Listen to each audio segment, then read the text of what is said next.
is the Allstate Countdown to Green as we get set to go racing. Race fans here are connoisseurs of the sport. Today, they have come to Sonoma, California to sample something that's a little different. The first of the 2 road course races on the Nextel Cup schedule. The stars of the sport know this has been a season with plenty of strange turns. But today, only the guy that makes all the proper moves will wind up in victory lane. California didn't invent traffic. Out here, they just perfected it. This is where they took the rush out of rush hour, except for today. In a state where they talk about the 5 and the 10, this week the numbers mean so much more. The road course at Sonoma, a California freeway few get to travel. A winding ride through wine country, and you can bet there will be plenty of stories about sour grapes. But for some of the biggest stars of the sport, little whining about racing here, because winning at Sonoma means you made all the right turns. In recent weeks, we have christened 2 new champions and even uncorked some vintage Carl. But even in the wine country of California, many fans are still focused on the Brewmeister, naturally. Today, the stars of NASCAR Go Road Course racing in California, where the checkered flag awaits NASCAR's next big winner.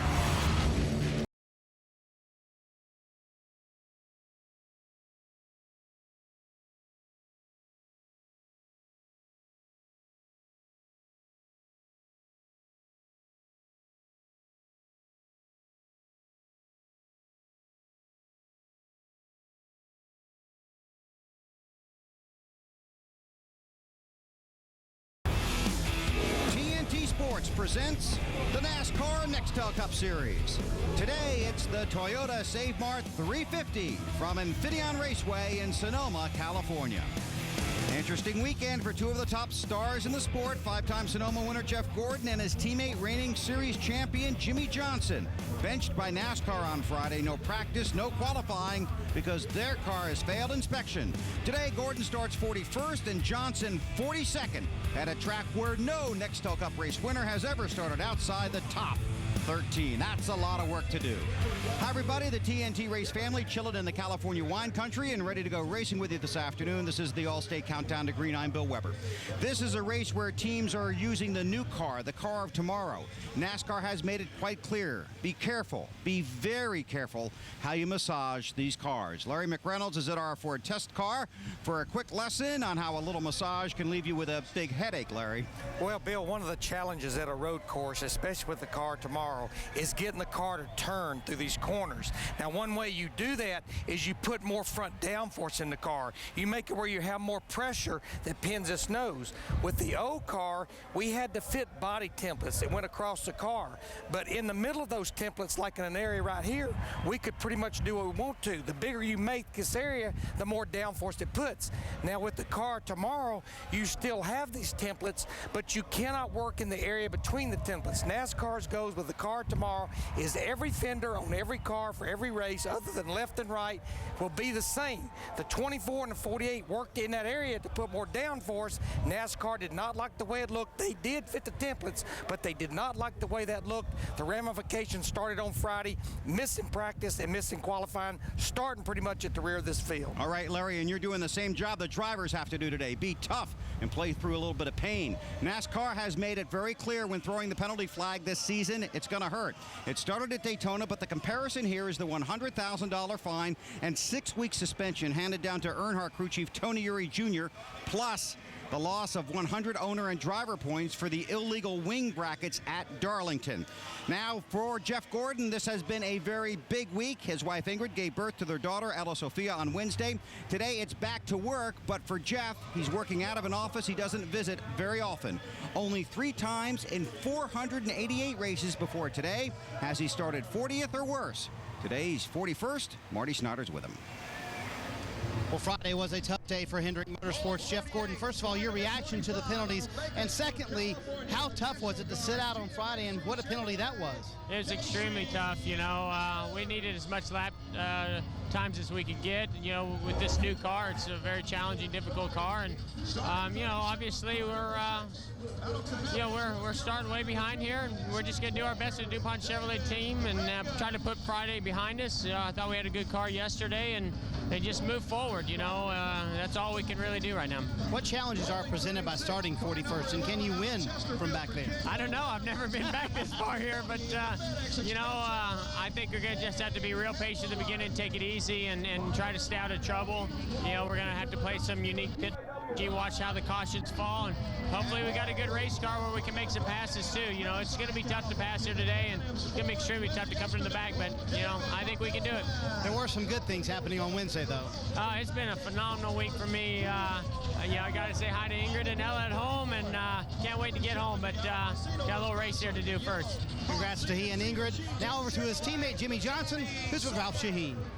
Well, we've caught up with Jimmy Johnson, and Jimmy, the first question is, how has the situation of this weekend affected the Hendrick organization as a team? Well, it's had a big effect on our team on the 24-48, and I think also through the garage area. We all have a much clearer understanding how serious NASCAR is with these cars and the bodies. Doesn't matter if the templates fit or not. There's areas that they don't want you to touch. Now that message is crystal clear to us. How concerned are you about losing Chad Knaus for multiple weeks? I certainly am concerned, and I know the position NASCAR's in. You know, this wasn't a manufactured piece that was on the car, so I hope that's brought into consideration. And the car did fit all the templates. So this infraction in the past normally meant a push around, you don't get your sticker, push around, resubmit your car. So we're hopeful on our side that all that's considered, but we'll just have to see what happens. NASCAR has to do their job and police the sport, so we'll just deal with the consequences, whatever they may be. Finally, today you're going to start 42nd. How tough is your day going to be? We've got a big day ahead of us. If we can catch this thing right with some strategy, we'll be in great shape, but if it doesn't, I've got the best race car I've had on a road course, so I'm very, very excited. All right, Ralph, thanks a lot. Jimmy, thank you very much. With Wally Dallenbach getting ready to call today's race, if they had an idea before how crystal clear NASCAR is going to be, wait till Monday or Tuesday. Yeah, I talked to Jimmy Johnson when I was up on the way to driver intros, and he's pretty worried. I mean, he's like, yeah, we didn't, you know, he talked about it, and he went, but we get the message now. We understand. So, yeah, they don't want to lose Akushi, especially if it's for 7 or 8 or 6 weeks. So, yeah, they're pretty worried. And we both talked to NASCAR President Mike Helton this morning, and the key word that you brought up is they want to be consistent with the penalties they hand out. Right. They handed out a penalty to Dale Earnhardt Jr. after Darlington, so I think it's going to be very close to that penalty. They have a lot of work to do starting back there, Wally, but how much fun is that going to be for those guys racing a road course in that kind of position? I think it's going to be fun. I think, you know, obviously Jeff Gordon gets around this place so good, so he's going to pick his way through. They just have to be patient. I mean, that's the biggest thing. I think we're going to see a different race with these cars. I think it's going to be a really fun race to watch, and it's going to be a fun race for the drivers, but they just have to be careful. I think pit strategy is also going to come into play here. Yeah, and they obviously had to pick very late, so that'll play into that as well. All right, I'll see you upstairs for the race, okay? Okay, all right. All right, well, he'll be with me in the booth today. Now, our third partner, Kyle Petty, will be in the race as you've been following our coverage throughout the day. Kyle, what are you doing now? The hardest part of the day, driver introduction, just riding around this place, and they took us around it backwards. How would you like to start this race, and your last time around it was exactly the opposite way you want to go? The last thing we want to do is confuse you even more. But the place is packed. I'll tell you what, there are more fans out here for this race than I've ever seen at Infineon. It is amazing. When you go around and go up the back stretch where the S's are, I guess technically, way up on top of the hill, the hospitality suites, all the areas are totally packed. Probably more so than, like I said, than I've ever seen them out here in all the years I've come out here. Where you're starting, Kyle, are you concerned about traffic at the start of this race? Concerned about traffic at the top of the hill. I think a lot of people don't realize about this race. If you've ever followed other forms of motorsports, especially motocross, this is like a motocross start. They drop the green flag as we come by the start-finish line, but we run up to the top of the hill, slam on brakes, downshift a second, and everybody tries to get in about a 15 or 20-foot piece wide piece of asphalt. And it's a tough place to be when you're that deep in the field. So it's going to be tough if you're anywhere from about third or fourth back. It's going to be tough getting up there. All right, we'll talk to you again in a few minutes, okay? Thank you, man. All right, now let's take a look at the guys getting it done in the Nextel Cup point standings. The fallout for Michigan is that 10 of the 12 drivers changed positions. By the way, Jeff was 11th At this point last year, Denny Hamlin is second in points, second in average, finished third in top fives, and fourth in top tens. Kenseth slipped to fourth with his first DNF since Phoenix in April of 2005. That was 45 races ago. Martin Truex Jr. up to 10th, and Earnhardt Jr. into the top 12. And the rest of the guys trying to race their way into victory lane and into the chase for the Nextel Cup. Mark Martin not entered in this race. Greg Biffle slipped to 20th off the disappointing finish at Michigan. That's the first lap. Still ahead on the Allstate Countdown to Green. You'll hear from Juan Pablo Montoya on making the difficult turn to NASCAR. And we'll talk to two-time Sonoma winner Tony Stewart. All having fun on the Allstate Countdown to Green.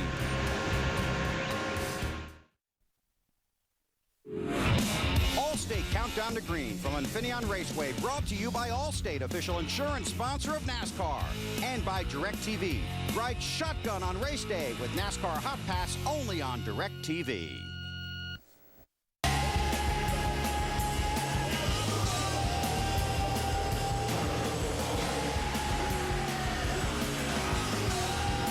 Of all the people to take you out, your teammates, I mean, that was just no good, low, nasty, dirty driving.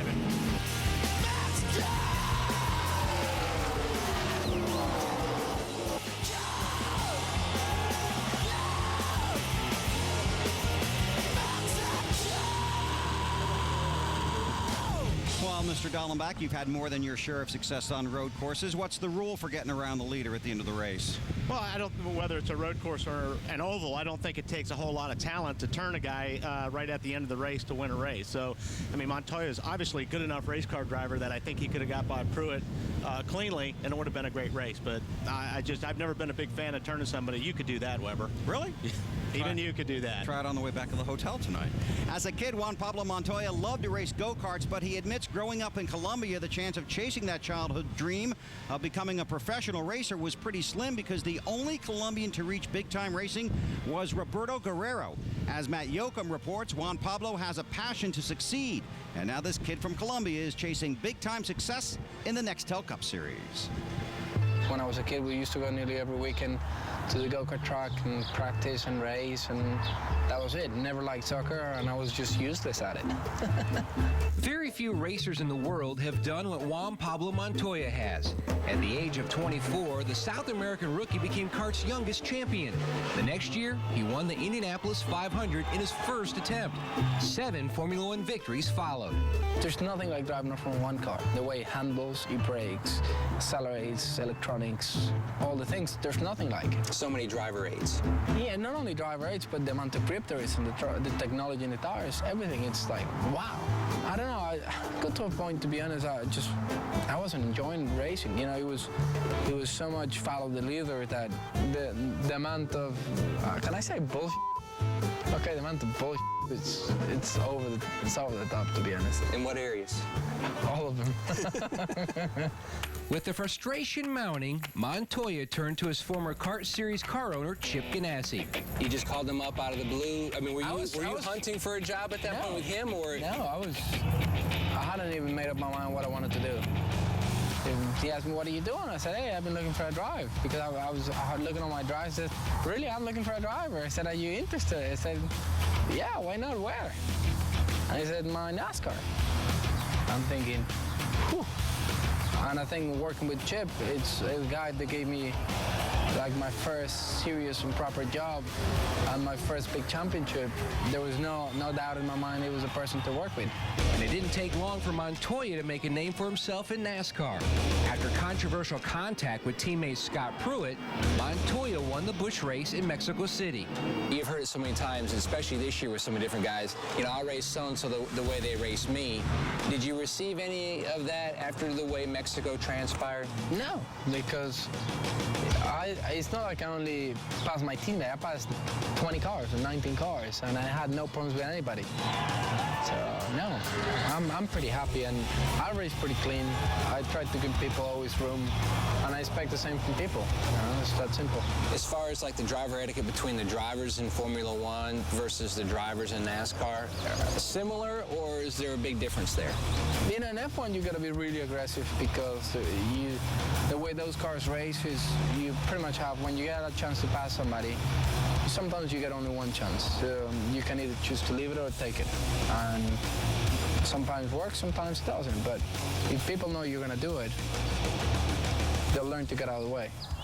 Montoya's fun-loving nature and affable smile have made him popular with fans and competitors alike. He says he just feels lucky to be here. Coming to NASCAR, I put myself in a really awkward position, you know. All my life I've done open wheel and I've been really good at it. I've won a lot of races, I've won championships. I have probably more driving passion than anybody else in this garage. You know, there's a lot of passion drivers here, but you could not believe how passionate I'm about my job. All season long, popular opinion has been, wait till Montoya gets to a road course. You're starting, though, all the way back in 32nd. Are you going to be more aggressive today or use strategy to get yourself to the front? Well, I think, you know, from back here, we need both. I think we got a decent car on Friday. We just struggled in qualifying trim for some reason. It was really strange. But, you know, in general, I think the whole Texaco Havilland Dutch team has done a really good job. You know, we were quick yesterday, and we have one of the better cars out here today. So we just got to be patient and use it well. And if he can win from all the way back in 32nd, it'll set a record here in Infineon as the deepest start of any winner. Bill? All right, Matt, thanks a lot. A lot of people will be watching him today, and not just the other 42 guys on the track. Yeah, I mean, hey, this isn't a bush race and it's not Mexico City, so these guys take it pretty seriously. And I'd be real surprised if he starts trying to turn guys here, because they won't put up with it. Not in this division, they won't. But as you brought up, he does have talent. This might be his best avenue to showcase it so far. Yeah, he's got the ability. He's got a good race car. And if he uses his head, I think he'll be a top 3 race car driver. But that's the key. He's going to have to use his head. Okay, Wally, thanks a lot. Be fun to watch. Now, in 2 weeks, our TNT Summer Series stops in Daytona, and we will debut our TNT Wide Open coverage. Race coverage with limited commercial interruption. Wide Open coverage will bring you more racing action in a widescreen format. Don't miss it from the Pepsi 400 in Daytona, July 7th, only on TNT. And it'll be a lot of fun for us, and you see all our participating sponsors, and we thank them for joining on to what we think is going to be a big night at Daytona. This is the only track on the Nextel Cup circuit that Matt Kenseth has never posted a top 10 finish. He starts 27th, right next to veteran Ricky Rudd, who won here in 2002. He rolls off 28th. Got a computer nearby? Watch our bonus race coverage from the pits, behind the scenes, and more on NASCAR.com now. This is a stern test, but one thing that has been the most challenging aspect of this place, getting past Jeff Gordon and Tony Stewart. Together, they have accounted for the last 3 victories here and 7 of the last 9 wins at Sonoma. Toss in the races from Watkins Glen, and that talented driver known as Stuart Gordon has won 14 of the last 19 road course events.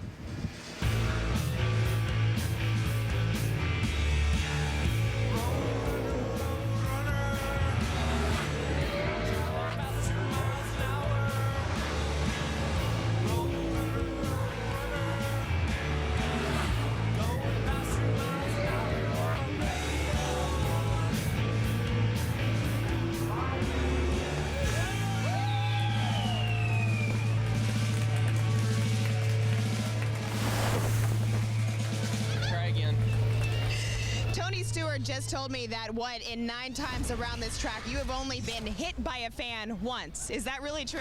Yeah, some guy got a lucky shot at Darlington, so but luckily we don't. That's the good thing about our sport. We don't have fans that are that disrespectful. This place has probably got some of the more respectful fans that we have. I know that you love this track so much, and I want to ask you about Jeff Gordon, because when people talk about how dominant you are, he's right behind you. He starts 41st, so how can you use that to your advantage today?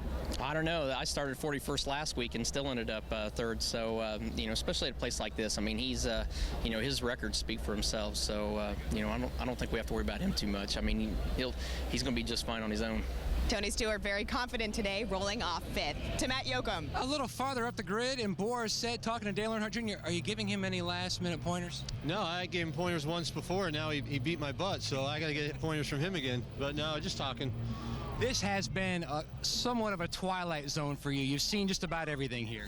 Yeah, I've had a lot of I've made a lot of mistakes and been kind of foolish in the races. I've had a lot of help from Boris and Ron Fellows and guys like Andy Pilgrim in different types of cars, learning how to drive road course races. So I got to where I can kind of be fast, but haven't been able to put the race together, and that's just something you can't teach. It's up here, you know, and you just got to use your head. and he used his head in qualifying. He will roll off third today. Bill? Thanks, Matt. Veteran road racer Ron Fellows is making his 16th career start in NASCAR. He has 2 top 10s here and starts 11th today. Kurt Busch has a new crew chief. Pat Tryson joined the team this week. Kurt rolls off 14th, and the countdown continues from pit road on TNT. Allstate Countdown to Green from Infineon Raceway, brought to you by Allstate, official insurance sponsor of NASCAR, and by DirecTV. Ride shotgun on race day with NASCAR Hot Pass only on DirecTV. Okay.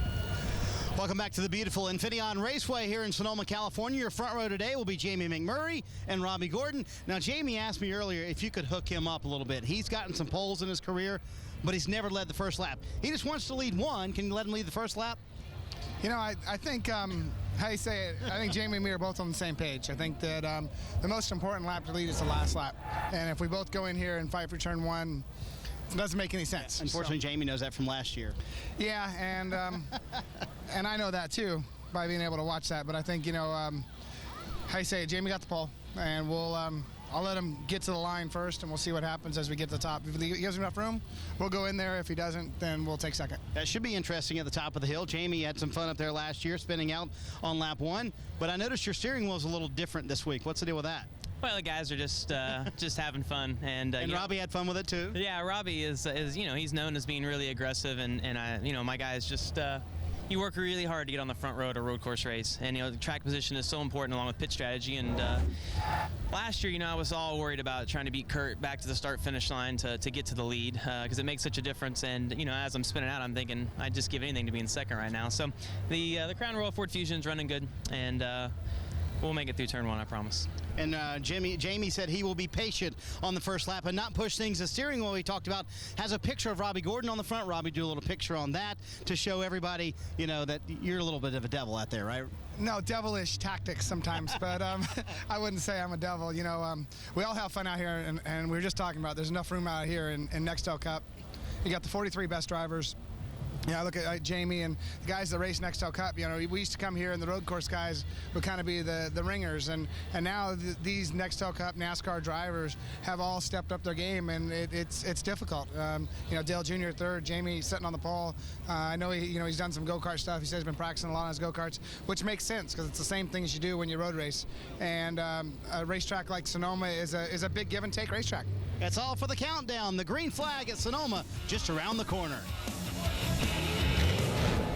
This has been the Allstate Countdown to Green. Let's go racing.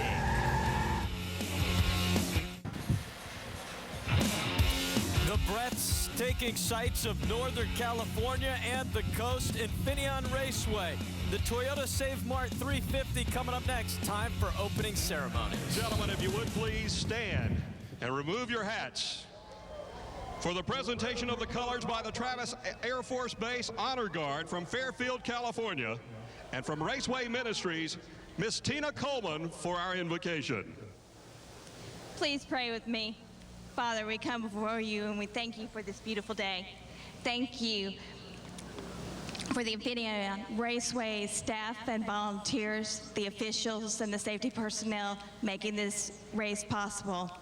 Thank you for all the excitement of the fans, and thank you for the drivers and their crews and their supportive families and friends. We ask right now that you be with them on the track, keeping them safe and blessing their endeavors, and be with each one of us, giving us wisdom, directing our steps, keeping us safe as we enjoy this race and make our way home. It's in your name we pray. Amen. Thank you, Miss Tina. And now, ladies and gentlemen, our national anthem, as performed by actress and recording artist, Miss Emmy Rossum. Can you see by the dawn's early light what so proudly we hailed at the twilight's last gleaming, whose broad stripes and bright stars through the perilous fight o'er the ramparts we watched were so gallantly streaming, and the rocket's red glare, the bombs bursting in air gave proof through the night that our flag was still there. Oh, say does that star-spangled banner yet wave o'er the land of the free and the home of the brave?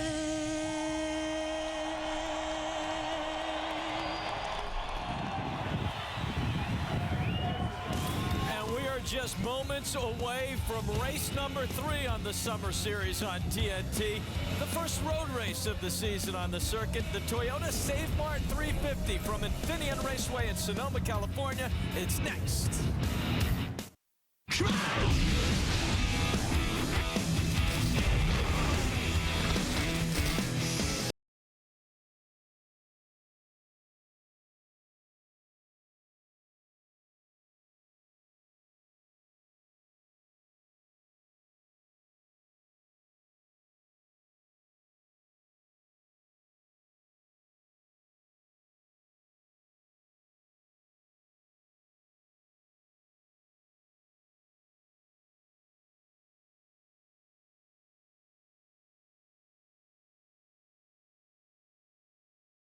TNT Sports presents NASCAR.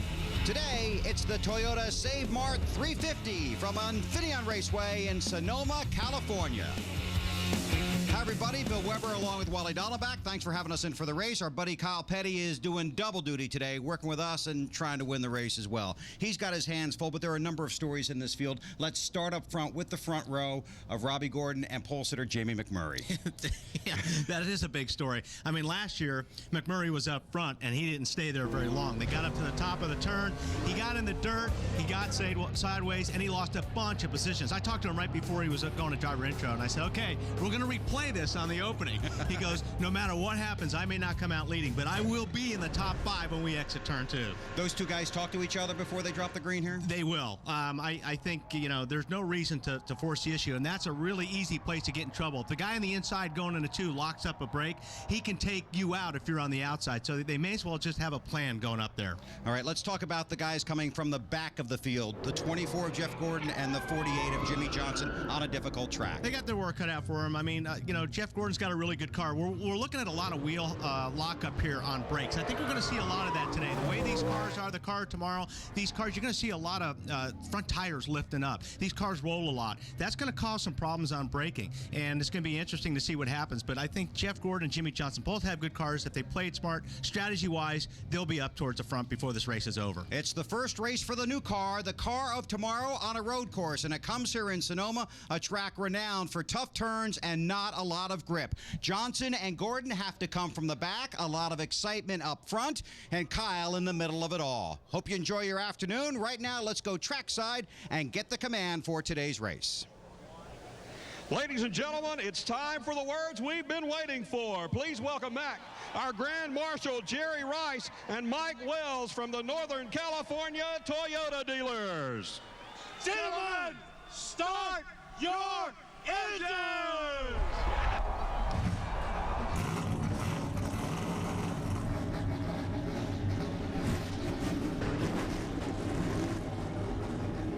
Jerry Rice has been here all weekend and has signed autographs for everybody. If you're trying to raise money through a charity event, you should come to Sonoma and see the Grand Marshal dinner for this race. Rice was fantastic. He even danced. We go racing next. The Toyota Save Mart 350 from Infineon Raceway in Sonoma is brought to you by Toyota Moving Forward. By Wendy's, where hamburgers are made to order straight from the grill, so they're hot and juicy right when you order them. Wendy's, that's right. And by the Principal Financial Group. For retirement, investments, insurance, and banking, we'll give you an edge. Another spectacular day in Sonoma, California. Great day to have a race. This is Wally's favorite kind of place. Uphill, downhill, right turns, left turns, and he can drive really fast. And all that's just on the way to the track. Once he gets here, Wally shows us it's not just the muscle, but how well you can hustle your car around the track that can be your saving grace.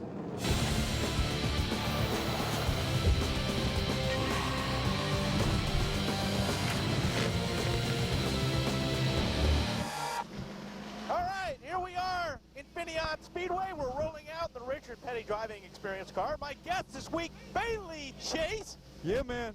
New TNT drama, Saving Grace, premieres in July. Welcome aboard. Thank you, boss. Appreciate it.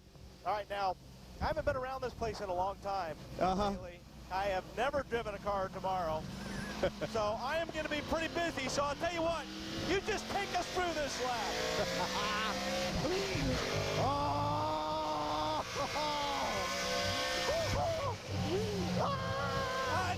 I'd prefer if you kind of talked us through it instead of just scream, so.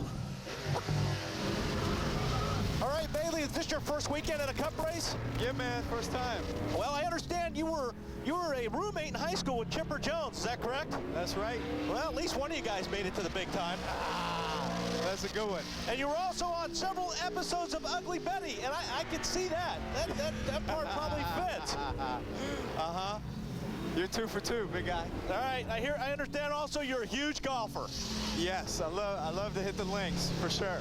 Now, I hate golf, so we got nothing to talk about there. I hear you used to be able to drive a car pretty good. What happened? Now you heard wrong, pal. Never happened. That came all the way up here. Blew the car up. Blew the car up on the first lap. No wonder you got into commentating. You blew it up on the first lap? I didn't blow it up. I just overheated it. Blew all the water out, but I didn't blow it up. That water's important stuff, isn't it? Okay. Let's take a look at the starting grid. Starting with the Budweiser Pole Award goes to Jamie McMurray's third career pole. Started second here last year. Wally showed you what happened then. Hopefully that won't happen to Jamie today. His first pole of 2007 and the 8th different driver to win a pole this season. Jamie in the 26, Robbie Gordon in the 7. That's the front row for today's Toyota Save Mart 350. Number 2, Earnhardt Jr., Morissette. That should be a pretty cool road to watch. Tony Stewart in row 3 along with Jeff Burton. Bill Elliott in the 21 car this week alongside Casey Kane. Take it back to row 5. You'll find Ryan Newman and Clint Boyer. Next row, Ron Fellows, another guy that gets around this racetrack very well, and Elliott Sadler in the 19 car. Row 7, there's Bobby Labonte, Kyle Petty's teammate, and Kurt Busch, who has a new crew chief, Pat Trayson, joining the team this week. Carl Edwards on the inside. On the outside, the 44 car, Dale Jarrett. And in row 9, Greg Biffle and Martin Truex Jr. take a look at the rest of the starting grid, and Wally's going to see if he can dial up Kyle. Hey, Kyle. This is Wally up in the booth. You hear me? Crew member, fan, and official as we race today. We just ask that you protect each and every one of us as we travel to and from the race and back home to our loved ones. We just ask that you help us to use everything that we do to glorify you through all we do. In Jesus' name we pray. Amen. All right, man. You guys be safe on this pit road because they come around that blind corner at you right there, too. You know what I mean? So just be careful right there. He's talking to his crew judge. Give him another shot. Hey, Kyle. Wally up here in the booth. Hear me? 10-4, man. 10-4.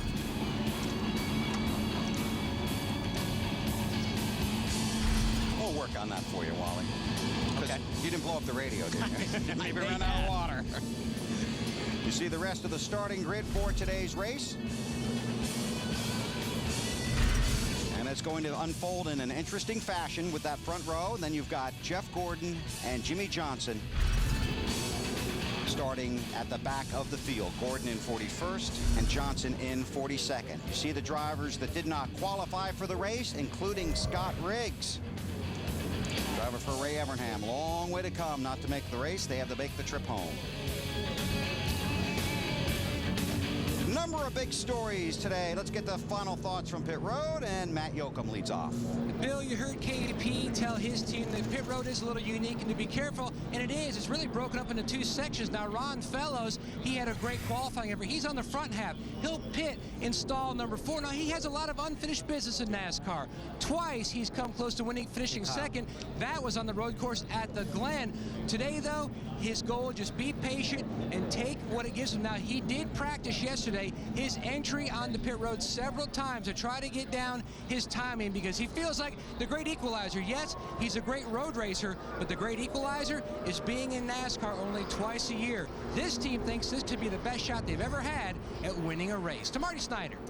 This is an important race for Matt Kenseth. Last week at Michigan, he finished 42nd. That broke a 44-race streak of finishing a race. He had a DNF last week in that race. And he comes to a racetrack where it's really not his best place to have to recover. His best finish at Infineon is 11th. Robbie Reiser told me moments ago, if we finish 11th today, I will be thrilled. But if we do it, it will be because of pit strategy. The car not very fast for Matt, but they think they can make this race on 2 stops. That will be critical. The teams that can make it on 2 stops have the best chance of winning today. Ralph? It's been a crazy weekend for Denny Hamlin. First, Mr. Sandman got the best of him Saturday morning when he overslept, missing some of the morning practice after getting back to the Bay Area late from the Busch Series event in Milwaukee. He even missed some of the afternoon session because he had to go back to the Busch Series race. But when he got there in his helicopter, no place to land. Him and Eric Almirola actually had to start the car. Denny eventually got in the car and won the Busch Series race. So upon returning back here to the Sonoma area about 3 a.m. this morning, it looks like, Lindsay, that maybe the roller coaster ride of a weekend is finally starting to gain momentum for Denny Hamlin. Ralph, Jeff Gordon has also had a roller coaster ride, but he says not even a rough start to the weekend would end the excitement that he feels over the birth of his daughter. Here's the deal, though. Jeff is going to have to come from 41st all the way up to the front of the pack. His car's good enough. It was 3rd fastest in practice yesterday, but no one has won this race at Sonoma from starting worse than 13th. To Larry Mack. Well, Lindsay, you heard Marty talk about it. You pretty much heard a lot of the drivers' interviews talking about it. I think this race may not be won by the fastest car, but who can possibly make this race on 2 stops? We come here with 3 less gallons of fuel in the fuel cell than we had a year ago, so trust me, strategy is already started, and old Larry Mack will be working the old calculator for the drop of the green. That's easy for you to say, buddy. You doing okay, Larry? In there. I'm going to be okay. I'm digging deep right now. All right. Way to be a team player. All right, Mr. Good Luck. Try and get a hold of KP. What's that mean, Mr. Good Luck? Hey, Kyle, this is Wally. We'll try it again. Yeah, can you hear me? We're up here on the hill. Yep, we can hear you. All right, so what's your plan here? My plan is to make it through turn 1 and turn 2 right now. And then just kind of get in line, man. Like I said, this is like a motocross start when you start up this hill. These cars are a little bit wider than what I remember last year's cars. These things look wide from the back. But just stay out of trouble all day, man, and put on a show. Hey, what's your, after practice and everything, where's your car the best to try to make some passes here today? You broke up. I'm up here on top of the hill, and you know how this place is. The farther away you get from down there where you guys are in that nice air-conditioned booth, which that's not where I'm at today. And I miss you guys down there. But everybody's a passenger today, man. Hopefully we'll take along everybody today. All right. Field's already been given the 1 to go here. We'll be checking in with Kyle throughout the afternoon here in Sonoma. 110 laps. And that pit window, it all depends on who you ask, because some guys told us this morning that maybe they can get to 40 laps. Now, sometimes they tell you things that aren't exactly 100% true, but we'll see. We will see guys pit early here. I think that's probably going to happen. And then it's, you got to try and run the race backwards and make sure you're in the proper position for those last 35 or 30 laps based on fuel. Yep, a lot of things that come into play. I mean, the cautions and everything. I mean, your car's got to be halfway decent where you don't need to come in and make adjustments. I mean, I hate to look at a race that way, and I think a lot of these guys do, especially in the back, because they've got to gain that track position, so they're looking at it. I think right now these guys up front are just thinking about going fast and winning the race. First race for the new car, the car of tomorrow on a road course. We've seen it on the ovals, but not on a road course until this weekend. It has proven to be a challenge for even the best stock car drivers in the world. See how it plays out this afternoon under sunny skies in Sonoma. 43 cars ready to take the green flag. Jamie McMurray and Robbie Gordon will take them there. Thanks for having us in for the race on TNT.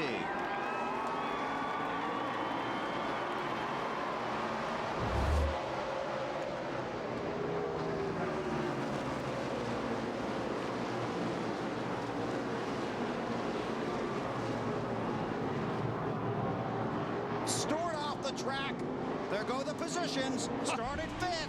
Wow, there goes a lot of positions. That's the thing, you go off the track just like McMurray did last year. On the start, you're going to lose 15, 20 spots before you can get back on. And now deep in traffic. Robbie Gordon is the leader. McMurray slipped to fourth. There's Stewart in that pack right there. Kyle behind him. Wow, they're 3 wide back there where Kyle's at. Junior on the move. See Kyle there on the right of your screen. There's still 3 wide going through the corner. Somebody's going to have to give here a little bit unless you go to the dirt. And over the curb. Harvick's back there. There's Matt Kenseth in the 17 and Kyle Busch. It's Terry Labonte in the 55 you saw a moment ago, driving for Michael Waltrip this weekend here in Sonoma. Robbie Gordon in the 7, trying to lead the first lap. McMurray trying to make up ground, moves into third. Earnhardt Jr. in that 8-car runs second. Yeah, it's Boris said there on the outside. It's on board with Robbie.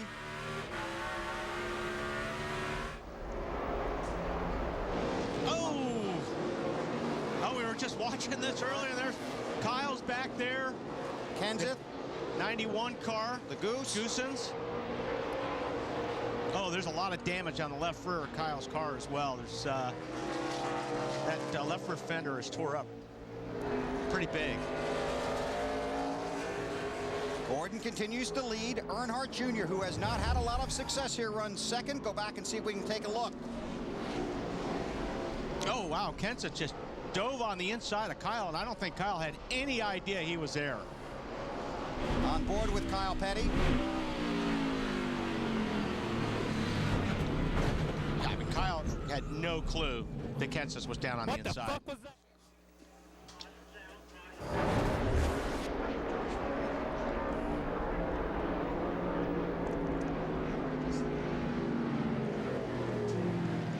Caution is out. We apologize for that language. 91 car has come to a stop in turn 11. Robbie Gordon, the race leader, under our first caution of the race. You're watching NASCAR on TNT. TNT Sports in Sonoma, California. Toyota Save Mart 350 for the NASCAR Nextel Cup Series under our first caution of the day. After a multi-car crash down in turn 11. And then Mark Goosens could not get his car refired. This was the start of the race, and the first 2 guys did okay. Yeah, I don't know what happened with Stewart. If we talked about that brake issue, if he didn't have enough heat in the brakes and the tire and slide off. You know, there are some marbles out there, but yeah, I think Tony's got probably one of the best cars in the field, you know, based on what I saw in practice. But he's sitting back at 13th spot right now, so I don't think it's going to be too big of a concern. Here's the deal where you know, there was a bunch of cars going down into turn 11, and I think Matt Kenseth saw an opening and went down there, but Kyle had no clue he was down there. And that caused this wreck, damage to the 17, as well as you can see the left rear of Kyle Petty. Matt Kenseth has been on and off of pit road. Same for Kyle Petty. See if we can get in there with Kyle and see what his version is. Hey, Kyle, this is Wally up in the booth.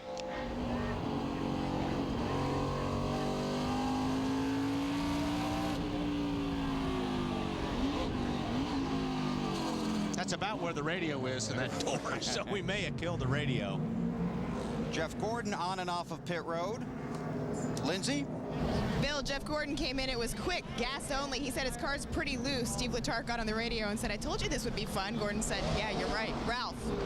Well, Lindsay, I spoke to Chad Knaus just before this race got underway, and he said, like a good football coach, he's got a couple of trick plays up his sleeve, and a lot of those were going to involve how the race unfolded with pit strategy. He just brought the 48 of Jimmy Johnson in, topped him off with fuel. And the key to this race, gentlemen, is, as we've heard all day long, track position. Looks like that's the card he's going to play here today. Let's check in with Larry. Well, what I'm seeing there is I saw 3 of the Hendrick cars pit, and I think with pitting here on lap 3, Chad Knaus talked about it in the countdown to the green.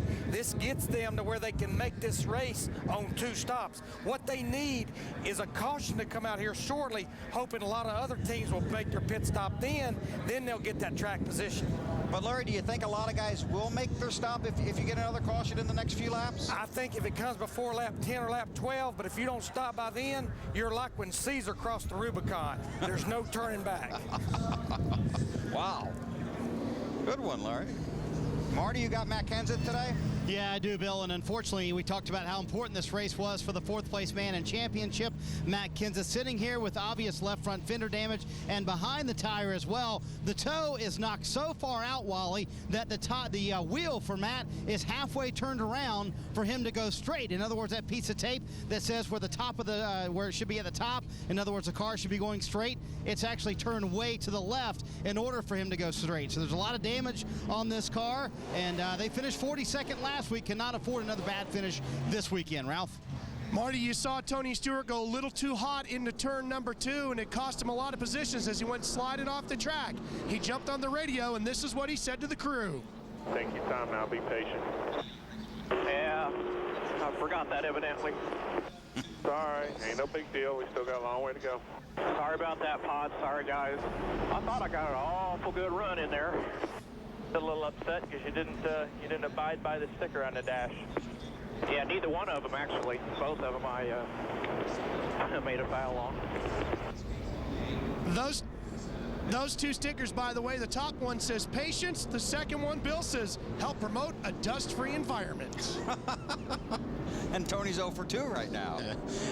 Now, when the green flag flies, the drivers don't know how to read anymore. So I don't know why those notes are up there, but he'll pick his way back up to the front. And it'll be fun to watch. Robbie leads him back to the green, now up the hill. And this really strings out the field on a road course.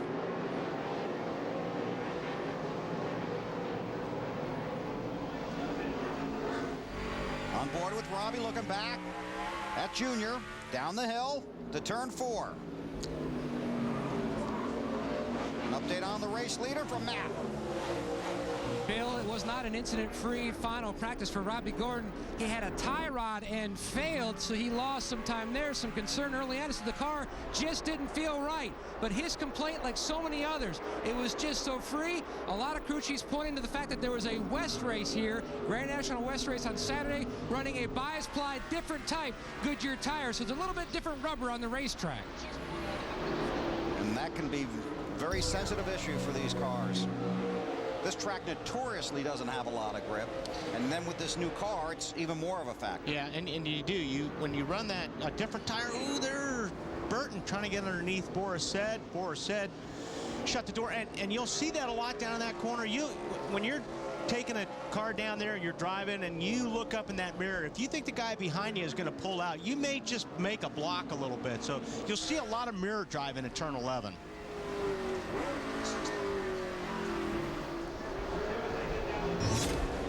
Robbie leads, then it's Junior on his bumper. Jamie McMurray runs 3rd. Boris in 4th. Jeff Burton in the 5th spot. Tony Stewart has made his way up to 12th after starting 5th and then losing several positions on the opening lap. Casey Kane right behind Burton. And this is almost, this whole section of the racetrack is where you're really trying to set the guy up. It's a rhythm part of the racetrack, but you're really trying to get as close as you can to the car in front of you through turn 10 to set you up for one of the few braking zones on this racetrack. You know, here they come to 10. You want to get right up on the guy's bumper. Now you're in position to try to outbrake a guy going down into turn 11. So you want to be really close. Like Earnhardt took a look, but he figured, you know what, I'm not there. Maybe I'll try it on the outside. Really tough to make a pass on the outside in turn 11. And McMurray tries to close ground behind them. But Junior's doing exactly what he's got to do. He's got to keep the pressure on Robbie. He's got to worry Robbie to death right now. Every time Robbie looks up in the mirror, he's like, man, I am not getting away from this Budweiser car. So that's when you try to start forcing the guy into a mistake. And in the meantime, Earnhardt Jr.'s looking in his mirror going, you know what, McMurray's coming, so I better get by Robbie. And we know that Boris is right behind him, so a lot of talent throughout this field. Boris said, a very accomplished road racer. There's McMurray in the 26 in the 3rd spot. And Robbie looks like he's really good through this section of the track, where the last couple laps, Earnhardt Jr. looks like he closes in from here to turn 11. If you're going to be good, you want to be good from here to turn 11, because turn 11 is the spot where you're going to make the pass. What we saw Kenseth try to do to Kyle Petty, you're going to see a lot more of that the deeper we get into the race, because guys are going to take it in there as hard as they can to get that spot. Because it's the one of the very few places you can make a pass here. So yes, you're exactly right. I think there's going to be a lot of contact down in that corner before this race is over. Junior tried to set him up here last time by. See what happens on this lap. Looks to the outside again. That's the hard way around. McMurray looked like he was thinking about going inside of Junior there. And Robbie's not going to give the inside up. So trust me, he's looking in that mirror a lot. He wants to make sure that Earnhardt Jr. is not going to make a run.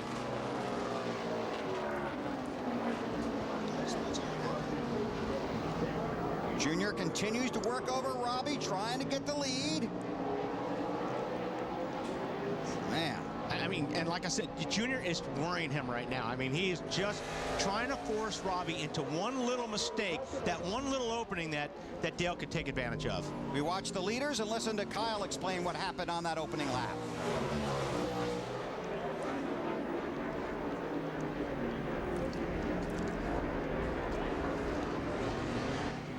All right, in the booth, that was a little bit of excitement for the first lap, was it not? A little bit more excitement than I wanted in the corner that I was not anticipating. 10-4, man, 10-4. That was Kyle under caution. He said he wanted to get through the first turn in the first lap. A lot of traffic right down here in 11. There's that number 20 Chevrolet. Picking up spots. Yep, see Fellows there, the 96 car as well. Again, Tony Stewart started 5th. And see, I think that was a case where Sadler looked up in the mirror, saw Tony was coming, Tony was faster. Didn't even really push the issue on trying to make a block. Stewart up to the 9th spot. Robbie Gordon continues to lead. Earnhardt Jr. chasing. Jamie McMurray runs 3rd. Early laps at Infineon Raceway in Sonoma. Race strategy starting to play out early here in Sonoma. Here's our AT&T Race Talk question. Which driver do you think will perform best this weekend? None of these gentlemen running the whole series. Terry Labonte in for Michael Waltrip this week. Text the word race to 191 on your AT&T wireless phone, and we'll have the results for you later in the race. Let's see. Tony Stewart is now running in the 39th position, and that's because he pitted. Came to pit road on lap 9. Robbie Gordon continues to lead. Earnhardt Jr. 2nd. McMurray still 3rd. Larry, how's your voice and your calculator? Well, I don't know about my voice, but I saw J.J. Yaley, Tony Stewart's teammate, hit pit road on lap 8. And just then, Tony Stewart on lap 9 hit pit road. What that tells me now, Greg Ciccatelli try to make 3 runs in about 33 to 34 laps to get to the end of this race. See how it all plays out for him.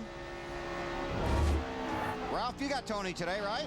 That I do, Bill, and that is all about strategy, bringing that 20 Home Depot car down pit road right now. I talked with their crew.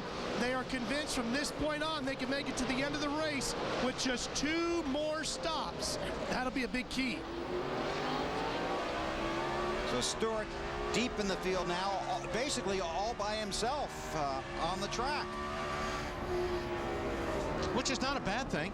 I mean, if you're on a strategy, you know, he's going to run some really good laps here. Got the track to himself. It's a great in-car camera shot pointed towards the driver. You can see how much the driver works around this place. You know, you don't shift here as much as you used to. I think when qualifying we're talking about, you know, some of the guys, a lot of them don't even get into 4th gear on this racetrack anymore. Juan Pablo Montoya on the move. Montoya's up to 20th starting position, or he started in, I believe, 32nd. Yep, so he's making some ground, and here's a guy that's going to make a lot of passes down there in turn 11. Marty? 32nd to 20th, as you guys mentioned, for JPM so far. He is one of those guys, Wally, as you say, not using 4th gear either. He's using 3rd gear in the fast parts of the racetrack. What that does give them the advantage of what he used just a moment ago, as you saw off of that last turn, he's in 1st gear. Some guys are in 2nd. He gets that pull. I asked him about his qualifying lap where he qualified 32nd. He said, you know what? I simply choked. You know, Chip Ganassi was here. The media was asking me about it. I just didn't have the lap I could have had in qualifying, but during practice and so far in the race, very happy with his 42 car. He's going to go to the front. Can he get to all the leaders, though? Thanks, Marty. On the Move is brought to you by Principal Financial Group. Will give you an edge. Jimmy Johnson, Jeff Gordon moving forward after starting deep in the field. They've also been on pit road. And you know, Marty, his car looks very good. And where you can see Montoya making up a lot of ground on these guys is under braking. Now, you just saw him smoke his brake. That you're going to see a lot from the drivers in the cars that really get aggressive with the brakes. But that's how you really make up time driving on a road course. If you want to be really fast on a road course, you've got to drive these cars in deep. As we look at the 14 car, Sterling Marlin obviously has a problem. Load up, I think, Slugger. And I don't believe he's going to make it all the way back to the pits unless he gets down on that service road. Yeah, he can get off the course here if he continues to go straight. Right there. Jeff Gordon back on pit road. Now, what? He was in once, right? Lindsay, this is their strategy coming to them, isn't it? Guys, 4 tires. Oh, yeah, I would say you guys are exactly right. 4 tires is exactly what they'll take here, and they hope that Jeff can just continue to keep gaining ground. As I was talking to Jeff when he was walking out, he was saying the key here is just to remain patient, sit back, don't try to be a superstar right away, and this strategy is exactly what they're thinking of. Well, I believe we're going to get a yellow thrown here because Sterling Marlin did not make it to pit lane. Could you give me lottery numbers too when you get a chance? Sterling Marlin was on an access road, then tried to get back to pit road, then stalled on the track. Gordon's on pit road. Wild things happening at the Save Mart 350. Under caution in Sonoma. 14 laps complete. Robbie Gordon is the race leader.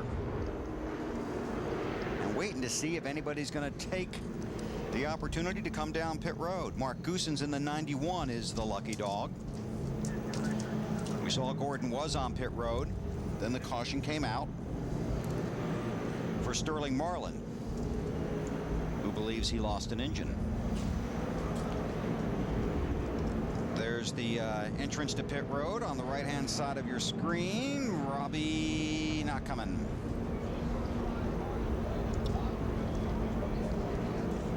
So these guys now, Fellows, looks like Ron Fellows might be headed for his pit stall.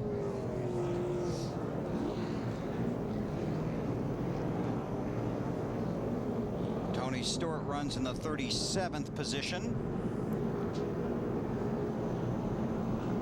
Hey, Bill, yes. Wally, here's what's interesting.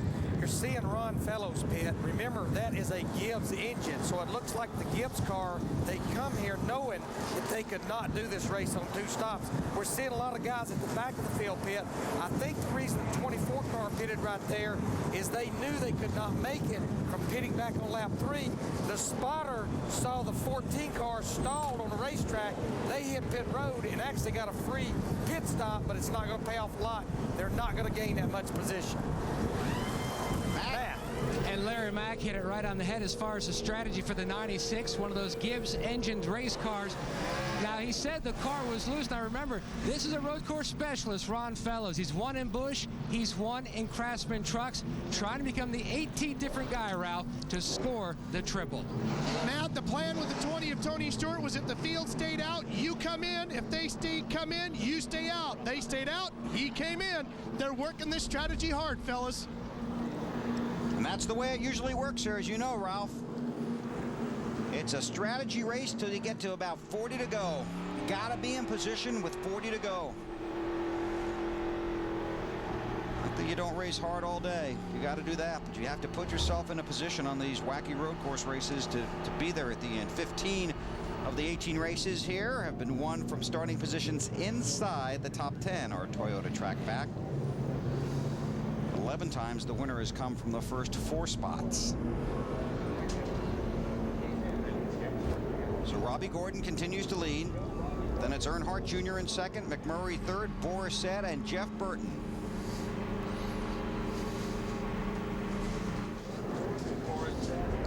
Told that a tire got away from the crew of the 6 car of David Reagan. He will have to restart at the tail end of the field.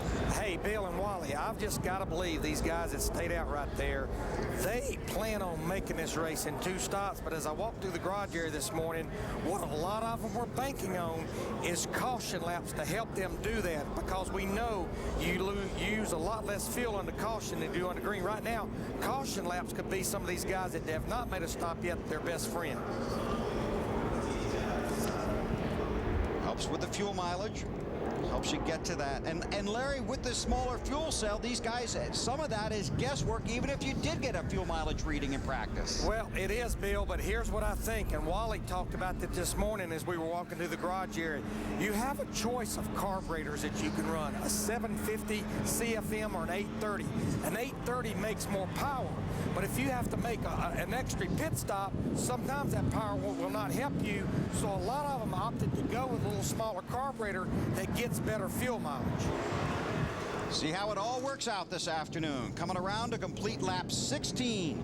12 cars stopped under that caution. Gordon stopped just before the caution came out. Jeff Gordon is currently scored in the 32nd position. Tony Stewart in the 35th position. Robbie Gordon, the race leader. We go back to green at Sonoma.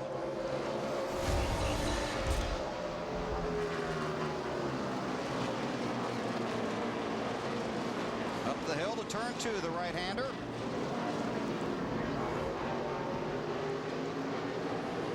Truex Jr. in the 1 car back there. See, Montoya on the outside of the 5 car makes the pass. Here's Montoya, the 42, getting around Kyle Busch. Jimmy Johnson taking a look. That's a place you can outbrake somebody, but you've got to be very careful because you carry so much speed in there. Well, you carry so much speed in there, you can get chopped off really easy. And you see Montoya trying to get by Truex in the 1 car. Smoke his tires a little bit. Yeah, and he's doing that a lot, but he's making up some ground. And once he feels that he's got the car and gets a little bit of confidence, he's going to drive a little harder and a little faster and challenge these guys a little bit more, because this is his kind of racing. Exactly. Yep. Marty, what is Montoya saying anything about his car? Because it looks awfully good. He says, Wally, it chatters the front just a little bit, especially at the top of the hill. But one thing he told me about braking this morning, he said, actually, when you outbrake someone, as Kyle Busch spins around, Bill. Kyle Busch was actually trying to outbrake Montoya just when you were talking about that, Marty. And it looked to me like he had a little bit too much rear braking there because the rear tire's locked up and he's spinning around. And now he's watching all these cars go by him. Wow, he was up around 15th. And, you know, and Montoya driving it in pretty deep, and Kyle Busch locked up the right front there, but still, Montoya drives it in deep. If you're going to outbrake Montoya, you're doing something. So he thought it looked like a good idea to go to the inside. And actually, I think Kyle, I really believe he spun that car out to avoid hitting Montoya, now that I look at it from that replay. So see if that changes his strategy here this afternoon. 18 laps in the book. Marty, did you finish your stuff on Montoya there? Well, Bill, I was just going to say that this morning when Juan and I were talking about outbraking someone, and Wally, you can talk about this, he said when you're doing that, you actually start braking at the same point your guy trying to outbrake you do. So what you do is you don't hit the brake as hard as that other guy does. You just get on it a little slower and then stab it right at the end instead of getting all on at once. Does that make sense? Yes, it does. What you do is when you outbrake a guy like he just did, your points are pretty much the same as Jimmy Johnson sneaks underneath. Very nice move. Very nice move, Mr. Johnson. But what you do is when you get on the brake, Marty, you get off the brake and let that car roll just at 10 or 15 feet. So while the guy you're trying to brake is hard on the brakes, you get off the brake, let your car roll a little bit further, then you get on the brakes again really hard. By that time, you've got the position on the guy. So that's exactly right. There's some good racing going on back in the pack, including the move made by Jimmy Johnson, Ralph. Jimmy Johnson's car hasn't been perfect since the beginning of this race, Bill, but they felt like it was going to continue to come to him, and that's what they kept telling Jimmy. Apparently it's getting there. It is really starting to work in the 48. With everything that this team has been through this weekend, Jimmy Johnson and Jeff Gordon were not allowed to practice or qualify on Friday when their cars did not make it through inspection. Chad Knaus, you can tell he's disappointed about what happened, but he just had that sound of confidence in his voice in the garage this morning that we've got good equipment and we've got a plan and this might work out. Well, they have been beating up everybody this year, so I mean that's where the confidence comes from. But you're right, and then they had two teammates out there that they could draw off of on those couple practices, so it's not like they were completely lost. I mean, those guys came here with good race cars, and that's how you win championships, in my opinion, is you leave the shop with your stuff really good, and they do that every week. Jamie McMurray, the new second-place car behind Robbie Gordon, got around Earnhardt Jr. to take second, Junior in third. Jeff Burton putting a lot of pressure on Boris Said there. Yeah, there's a bit of a traffic jam behind Boris. A lot of these cars right here are so close right now. They're so even. Here comes Jeff Gordon. And Tony Stewart. This is a pretty good race here. Okay, now Stewart has the best spot, and I think Gordon understood that. You're going into a left-hander, so you want to be on the left side. So Jeff Gordon said, yep. And no sense of beating each other through the corner there. And those two guys are not going to race each other very hard at this point in the race. They're behind Ron Fellows, not a bad guy to be following on a road course. Fellows in that 96 car. But Tony may not want to be following for very long. And again, the 96 team gets a lot of support from Joe Gibbs Racing. I believe Joe Gibbs Racing even built that car for him.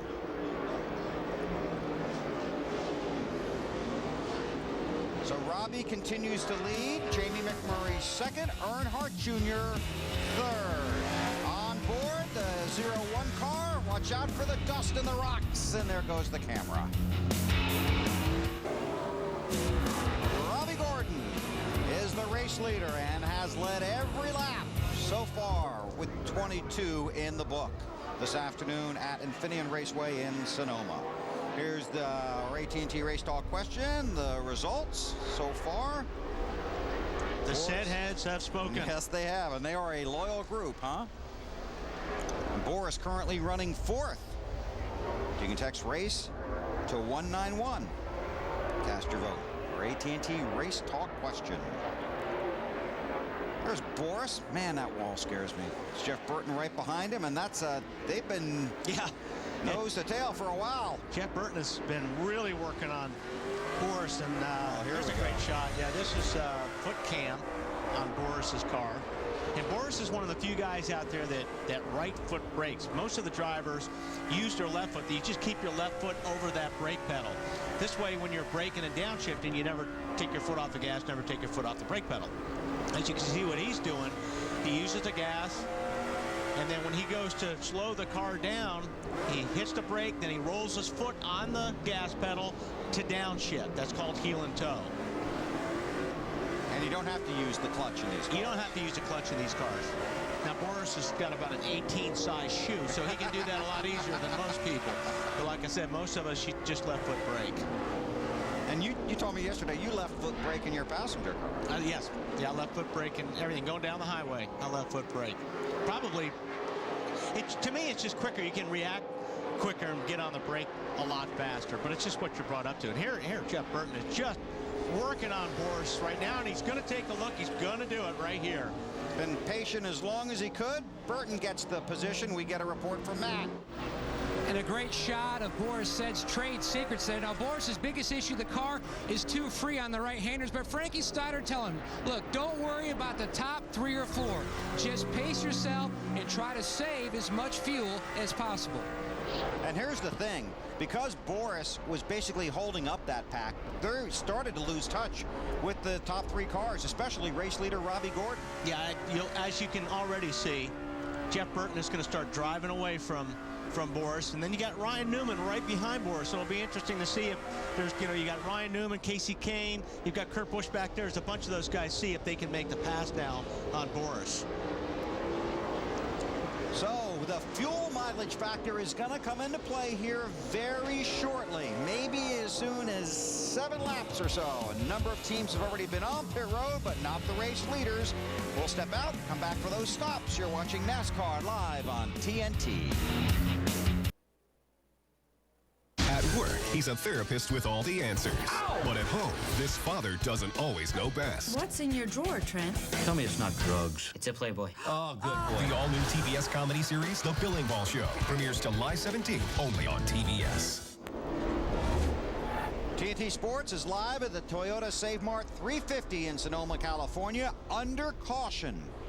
Caution for debris. And there it is. It looks like a brake hose. And that, hitting that curb back there, eventually I figured something was going to fall off one of these cars. That could have been Clint Ware. Whoever fell off of it's not good. No. Because now they're one less brake hose, and you really need to cool these brakes around this place. So with 26 laps complete, Robbie Gordon is the race leader. Then it's Jamie McMurray, Dale Earnhardt Jr., Jeff Burton, and I can hear that calculator going right now. I can too. What do you think, Larry? Everybody comes now, right? Right now, they could definitely, I think, these guys that have stayed out, they can make it easily on 2 stops from here. But everybody, I think, is pretty much in a 2-stop window here. Several teams have already been to pit road. See how this all plays out. Leaders stay out because pit road is still closed. The Toyota Save Mart 350 from Infineon Raceway in Sonoma is brought to you by Allstate, official insurance sponsor of NASCAR. By Applebee's Neighborhood Grill and Bar, eating good in the neighborhood. Applebee's. By UPS, proud sponsor of Dale Jarrett's 44 Toyota. Go, Dale, go. And by the auto parts experts at AutoZone. Get in the zone. AutoZone. Still under caution here in Sonoma. Are the pits still closed? Nope. Nope, they're open. And the leader's not coming. Wow. But a handful of guys are. Carl Edwards is on pit road. There you see Robbie Gordon. Let's check in with Lindsay. Carl Edwards has made the decision to come in. Carl, who's only been here twice before. He finished 6th last year. He pulled his car in. These guys are definitely taking advantage of this strategy that they can use to get Carl taken care of, because most of the guys down on this end have chosen to stay out. Thanks, Lindsay. And I bet after the green comes out, we'll see a few more guys dive on the pit road. Kyle Petty stays out. Hey, Kyle, this is Wally in the booth. Hear me? Yeah, man, I hear you loud and clear. Well, not too good of a start. A little rough there. But did it damage your car? I mean, did it really affect the way the car? I know there's a lot of body damage, but everything's still straight? Yeah, everything's straight. The front end's straight, rear end's still up under it. And I apologize to Matt or whoever that was. I guess I just didn't know that somebody was going to come in there that quick, and I didn't see him. I was looking in the mirror for the 91, so if that's my fault, y'all got the TV, and I take the blame. I apologize. But I tell you what, man, it's been a lot of fun out here so far. These guys are giving and taking really good. You notice the guys behind us put on new tires like the 20 and the 24 and the 96, and those guys, and when they...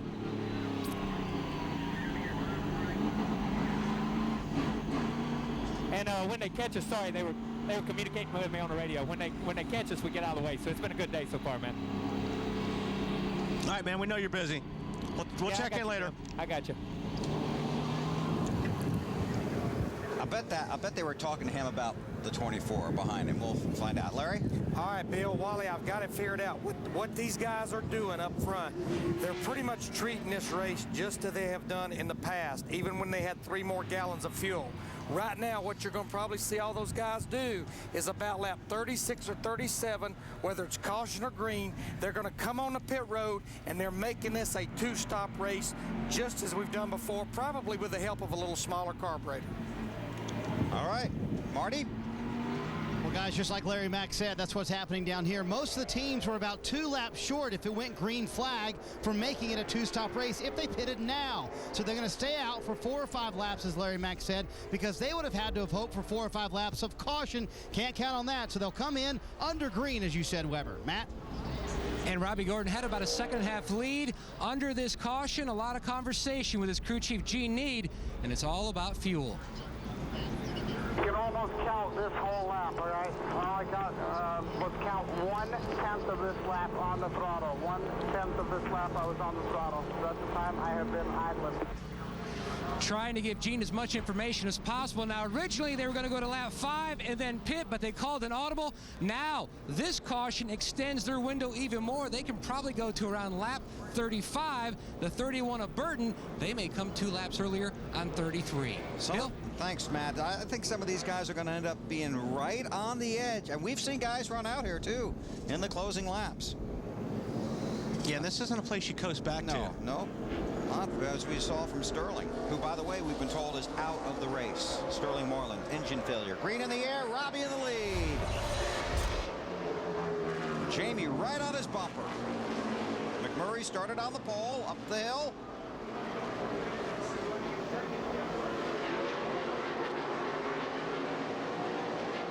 Looks like Jeff Burton's got a really good car right now.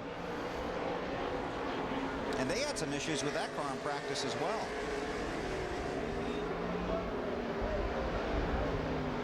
And when they were talking to Kyle, he was looking in his... Man, that's a great You like that spot, don't you? I don't like that wall, but I like that shot. Boris said... Boy, Burton hates to give that up. Because he knows how hard it is to pass Boris. It took him like 20 minutes or 20 laps to get around him. How about Burton, Matt? Boy, they really hit the jackpot in final practice. They found something amiss, broken in the front suspension area, not to get too technical, but they luckily found it by chance. Otherwise, they would have had a long day today. Now, Burton's biggest issue right now, Bill, forward bite, as he's got the 12 diving on the inside. That's one area they want to work on when they make their next stop here. 2 Penske cars trying to get around him. Hey, just hook that left rear in the gravel, just that little bit on the exit there, turn 10. Just enough for those 2 cars to make some ground and pass them. Jeff Gordon has gotten around Kyle Petty. The 55 of Terry Labonte also got around. Ooh, Montoya underneath the 48, just barely made contact. Now we'll see if Jimmy Johnson fights the issue here. He's in position, and he does fight the issue. Imagine that. He did not like that. And that's why I said earlier, these guys aren't going to be putting up with Montoya pushing them around. Not going to happen here today. On board with Montoya.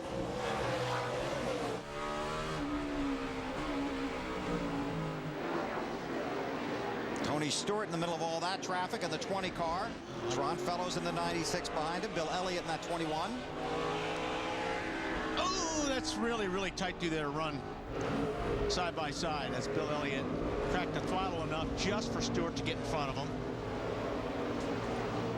See Jeff Gordon right there in the picture as well, right behind Truex in that one car. Up front, Boris said on the move. Takes third from Earnhardt.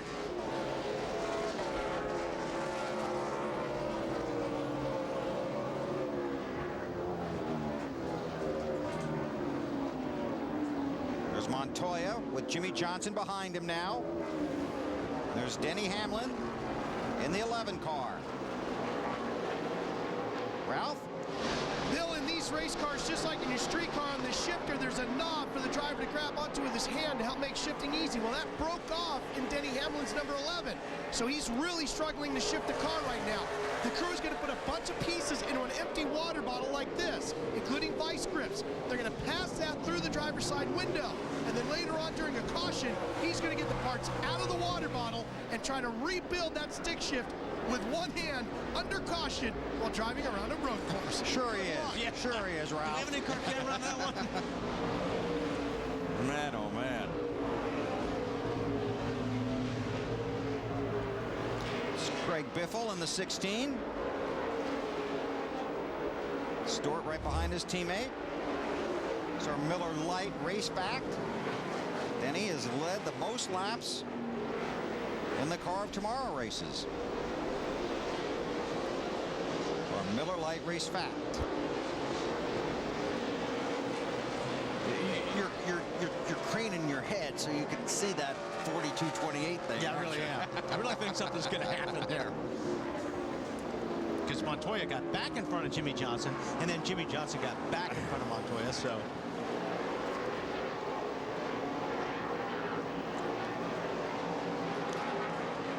Biffle in the 16, Stewart there.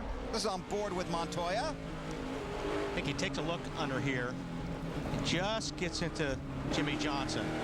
Johnson's like, come on. Chopped in, still down there. Still there. And I mean, Jimmy Johnson turned to the right to send Montoya a message. That'll be fun to watch. Marty, you keeping an eye on this? I am, and I'm listening to Juan Montoya's radio as well, and he hasn't had much to say about it. His only thing in his thick Colombian accent is, I'm better than him, and that was it. And he is chattering the front of that car a whole lot. They want to make adjustments to it on this first stop. He wasn't very upset about it, but like you were talking, Wally, he knows he has a certain level of aggressiveness he can take with these Cup drivers. Can't do what he did in the Busch race. Earnhardt Jr. on pit road. Now, these are plans that are starting to come into play, plans that were formulated before the race began. Coming to you, Ralph. Well, they were planning on pitting around lap 32, so Junior making his way down the pit lane. This is all a part of the strategy. They hung out there as long as they could. He's been very quiet on the radio about the only problem he has really had with the car today was at one point he scraped the splitter on the front of the car. Here he coming in now, getting 4 tires of fuel. Should be a pretty basic stop. No major changes called for in the car. He's been pretty happy with it so far. Fueling just about done. The tires are completed, and away he goes in 13.8. So Earnhardt Jr., the first of the race leaders to step onto pit road. And he heads back onto the track. And obviously you can pit here without losing a lap under green. Race leader Robbie Gordon is just now heading for turn 11. There's Robbie. With McMurray behind him. And then Boris said on the move. I knew this part was coming. Yep. Hey, Wally, what I did notice, Dale Earnhardt Jr. almost stalled his car lead. They have such a high first gear in the car because of using first gear in turn 1 and turn 7. You almost can't get going leaving the pit. Yeah, that's exactly right. When they dropped the jack and he took off, he almost stalled the car because exactly what Larry was talking about. Marty.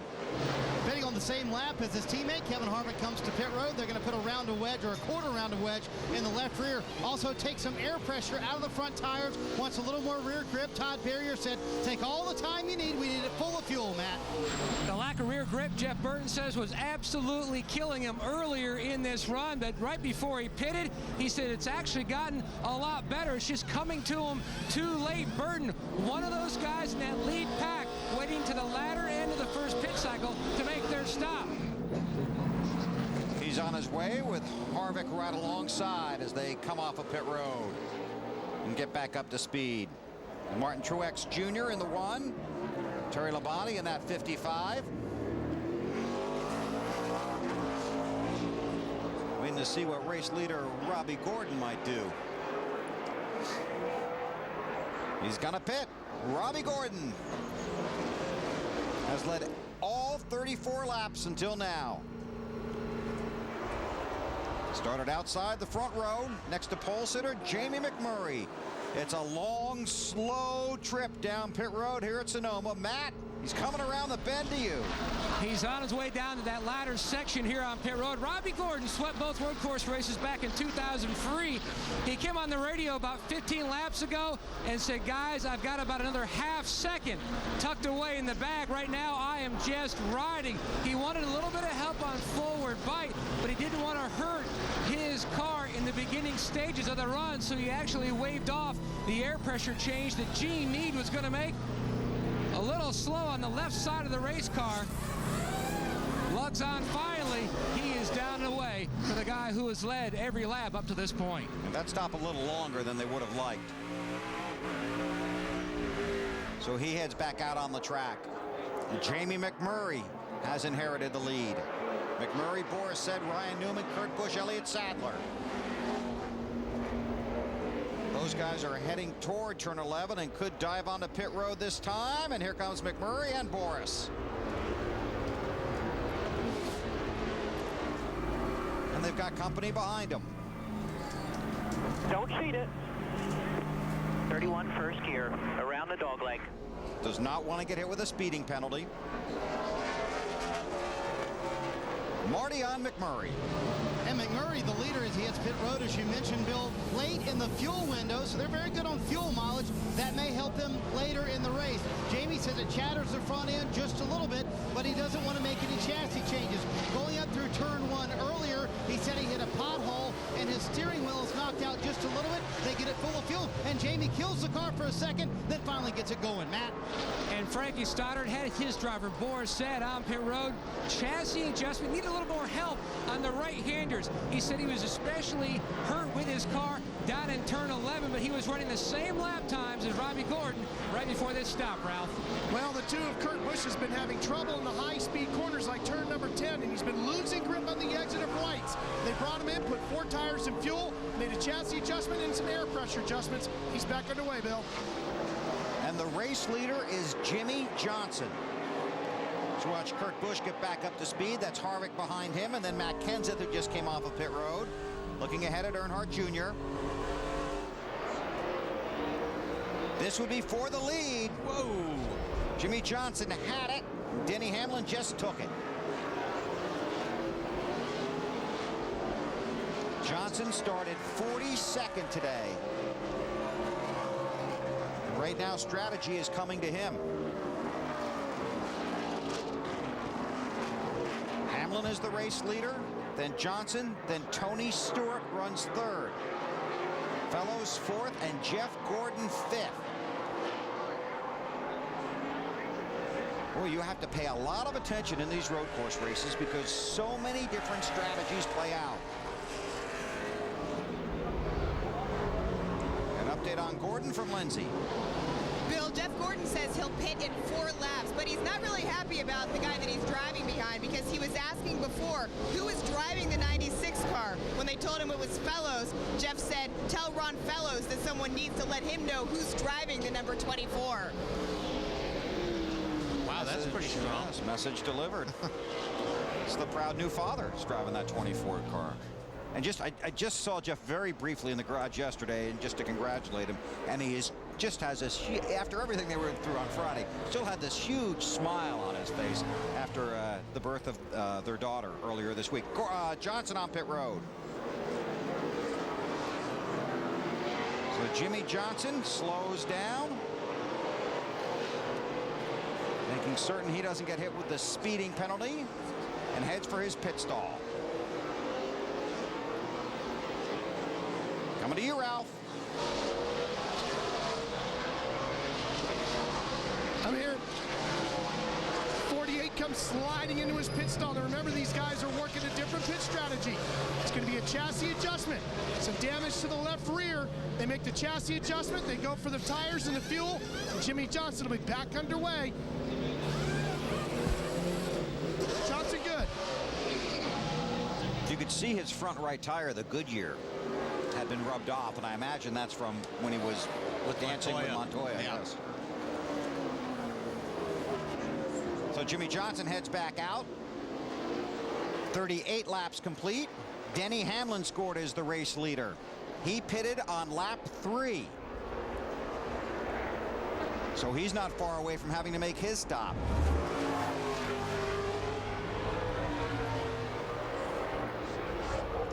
Hamlin came from deep in the field. There's Tony behind him. Then Ron Fellows. Then Jeff Gordon.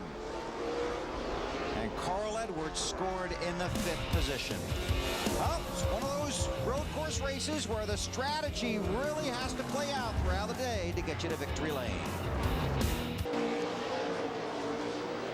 This long series of pit stops under green continues now here in Sonoma. Tony Stewart headed for his pit stall. He's yours, Ralph. Here he comes, Tony Stewart down pit road in the number 20. You can see they're going to make a chassis adjustment on the right rear. Everything's been pretty good with Tony Stewart. Surprisingly, even though things got off to a bad start on the opening lap, and when sliding off the corner, they've been very calm, very cool, very collected. They know they've got a fast race car and plenty of time, Bill. Thanks, Ralph. So Stewart on pit road. Denny Hamlin also pitted while we were away, so Ron Fellows in that 96 car, the car that finished 3rd last year in this race, is now the race leader. Jeff Gordon has scored 2nd, Carl Edwards 3rd. We talked about the 11 car coming to pit road while we were gone. And remember, he's got that shifter issue. Whoa, might have more issues. There's the 11 of Denny Hamlin. Jimmy Johnson right behind him. Ralph Shaheen has our Subway Pit News report presented by Subway Restaurants. Ralph? Bill, the reason why Denny Hamlin's sliding all over the track like that might be because there's a whole bunch of pieces and parts rolling around in the cockpit of the car. Watch what they did during this last pit stop. You'll see the crew member with a long pole reach through the window. There goes the water bottle, and inside that water bottle are vice grips, some other wrenches, and then crawl to the top of a stick shift that somewhere during a caution he's going to try to build himself. Lindsay? Ralph, Jeff Gordon this weekend going for his 80th career win. They just brought him in, gave him 4 tires, gas, pulled out the fender a little bit. Jeff right now says he's riding steady. Slow trip off of pit road.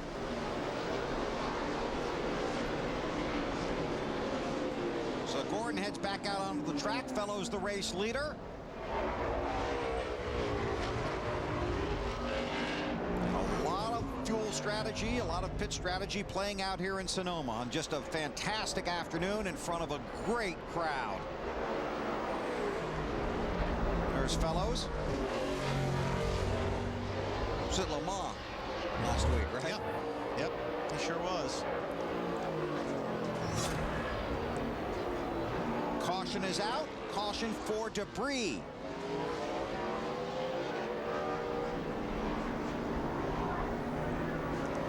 This will be caution number 4. The debris is right there on the pit straight, right across from pit road. Caution at Sonoma, where Ron Fellows leads. Still under caution for debris here at Sonoma. There is your race leader, Ron Fellows, in the 96 car, headed for his pit stall. Carl Edwards was right behind him, but decided at the last instant to stay out on the track. So Fellows on pit road.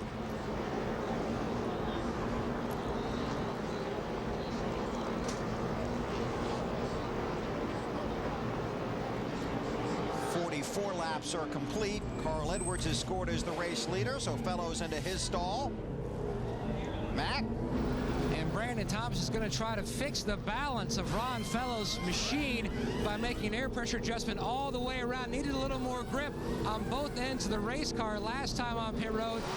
Right around lap 15, almost stalls it. And one thing, Bill, he did come on the radio to ask about the pit road speed concerning keeping pace with the pace truck. And Wally, as someone who comes in only twice a year, that's one of those little nuances that is really a rhythm and a commonplace thing for guys that run here every week. But for Fellows, this is like something new every time he comes. Yeah, that's an easy mistake to make when you're not doing it every single week. So he wants to make sure that if anything, he's under that pit road speed, not above it.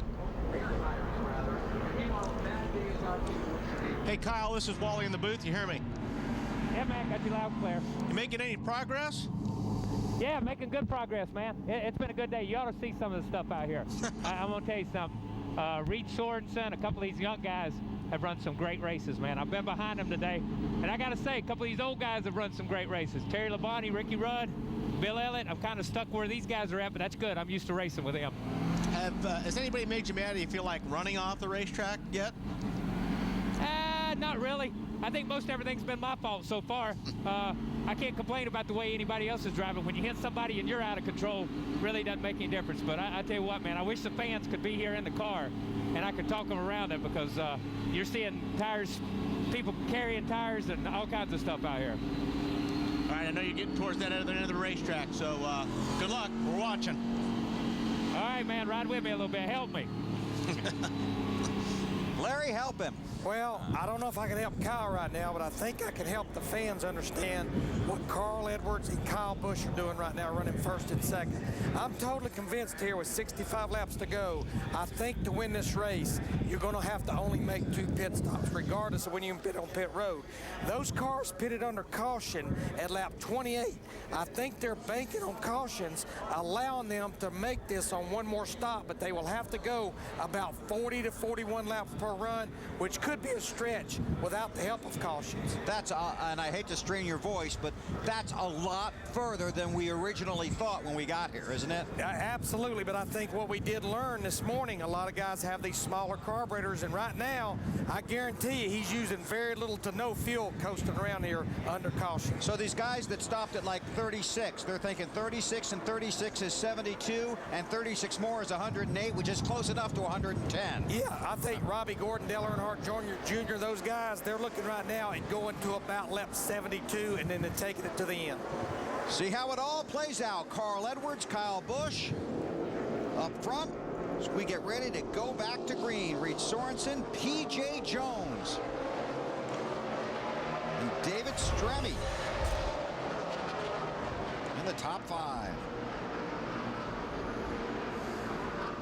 Boy, television just cannot give you the sense of how of the elevation changes and the speed here, can it? No, you're coming up that hill. They actually go kind of through turn 1 blindly up that hill. And this next corner right here, when you're coming up to it, you can't see over it. So you're just guessing, you know where the track is every time. And if you're off just a little bit, you're in the dirt. As you can see in the back here, you see some of these guys already making moves. Robbie Gordon already jumping to the inside, making some passes.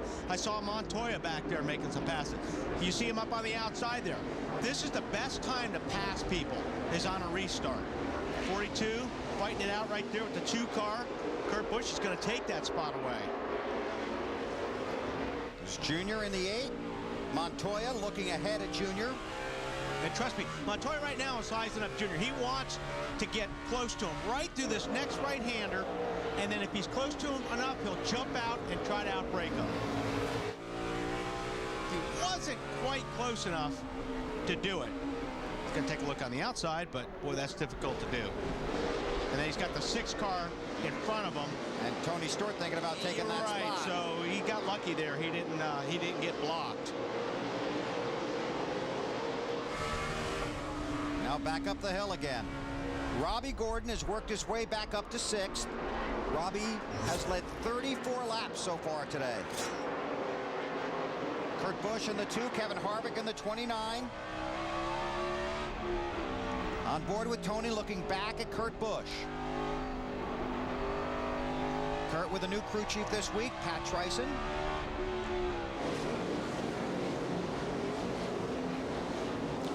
Wow, it's such a tough place to outbrake somebody. But now, see, Kenseth is in position to take the spot, and he'll do it. But these guys are really on the brakes hard here. They got to be careful. You know, it's okay if you smoke the tire a little bit, but if you keep doing it, you're going to flat spot that tire. You flat spot that tire because you're on the brake too long, and it just skids across the racetrack, and it makes it, you know, like a flat, like a box almost, and you feel it every time that tire rotates. It's really, really rough. It feels like you're going over a set of train tracks. And Matt Kenseth has done a good job after that opening lap contact with Kyle Petty. Lindsay, what are you working on? Bill, Jeff Gordon right now is 18th, and his crew chief, Steve Letarte, got on the radio to him and said, buddy, I really appreciate the battle that you're given. But he also used some incentive for Jeff, talking about his baby. Battle, man. Back there is a damn battle every lap, I know. Man, I'm telling you. Problem is, you don't know which way they're going because they don't know which way they're going in some of the corners. Oh, yeah, they're blocking and doing all kinds of crazy stuff. I've been waiting to use this one. This is my new one. When them boys are really irritating you and you're frustrated, you can just picture that little girl and just relax and go right by them. That's a good one to use. Thank you for reminding me. Aw, isn't that nice? Thanks, Lindsay. Watch this right here. Woo! Stewart is making some ground up. He's been passing a lot of cars here the last couple laps. Battling with Earnhardt here. And then you've got Montoya in the 42 wanting to follow really badly. Yeah, Montoya's tried both sides. Now Montoya's in position right here. If he can stay right on the 8 car, he may take a look. Coming to turn 11. Montoya to the inside of Earnhardt. And Kurt Busch thinking about the inside of Montoya. Okay, now that 8 car had a little bit better bite off of there, or Montoya couldn't get as good a bite getting off that corner, so he pulled back ahead. This is good racing right here. This is back around the 11th spot. Junior runs in 11th, Montoya 12th, then Busch, Harvick, Newman, Marty. Yeah, Montoya up there in the mix. Hey, Wiley, guess what they're telling Montoya? Be patient. How do you think that conversation's going over? I don't think he's doing too much patience out there. The car, very good. But what they are telling him, race the guys that you're racing with in terms of fuel. Some of the guys behind you and some of the guys in front of you are on different strategies than us. Worry about those guys. Don't worry about everybody else. I don't think Montoya's listening to any of it, though. I don't think he knows what fuel mileage racing is or cares. Really working hard to try and get past Junior. Carl Edwards, last week's winner, is this week's leader, at least for now, in the Toyota Save Mart 350.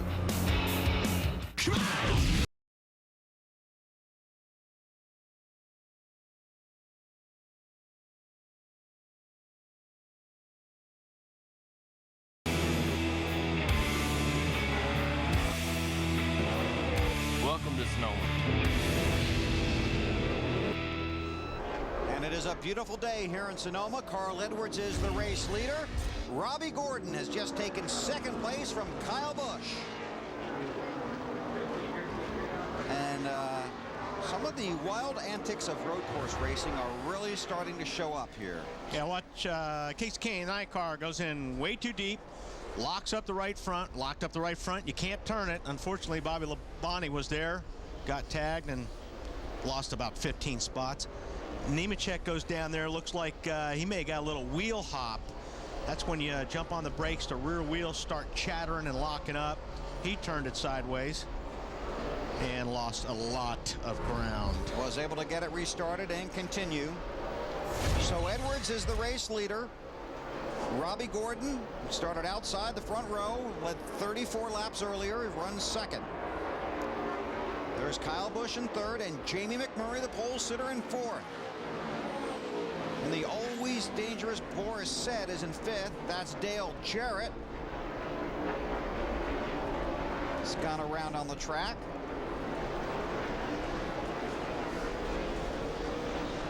Jarrett was running back about the 39th spot. He went to outbrake the 70 car of Sauter, but that wasn't going to happen. I mean, Johnny didn't give him much room, Right, but you know, still Dale was all over that curb, and when you hit a curb like that, you're going to be flying through the air sideways and then backwards. Then the caution comes out. And the caution comes out. And this is a caution a lot of these teams were counting on to try and help them with their fuel mileage and make this a two-stop race. It's going to be a wild finish. We're not even halfway. And our Die Hard fan cam presented by Live Free or Die Hard in theaters June 27th. And it is a spectacular turnout here in Sonoma this afternoon, and they have really done a job with this place. It's beautiful. It really is. I've been out here since 2000. Yep, that's the last time I raced here. Yeah. 2000, and they have done a great job. Made it very fan friendly. Yes, really. exactly right. They have video monitors, the big screens all over the place where these fans can not only see what's going on in front of them, but all around the road course. And it's Steve Page and those guys have done a great job out here. Just fantastic to be back out here at Sonoma.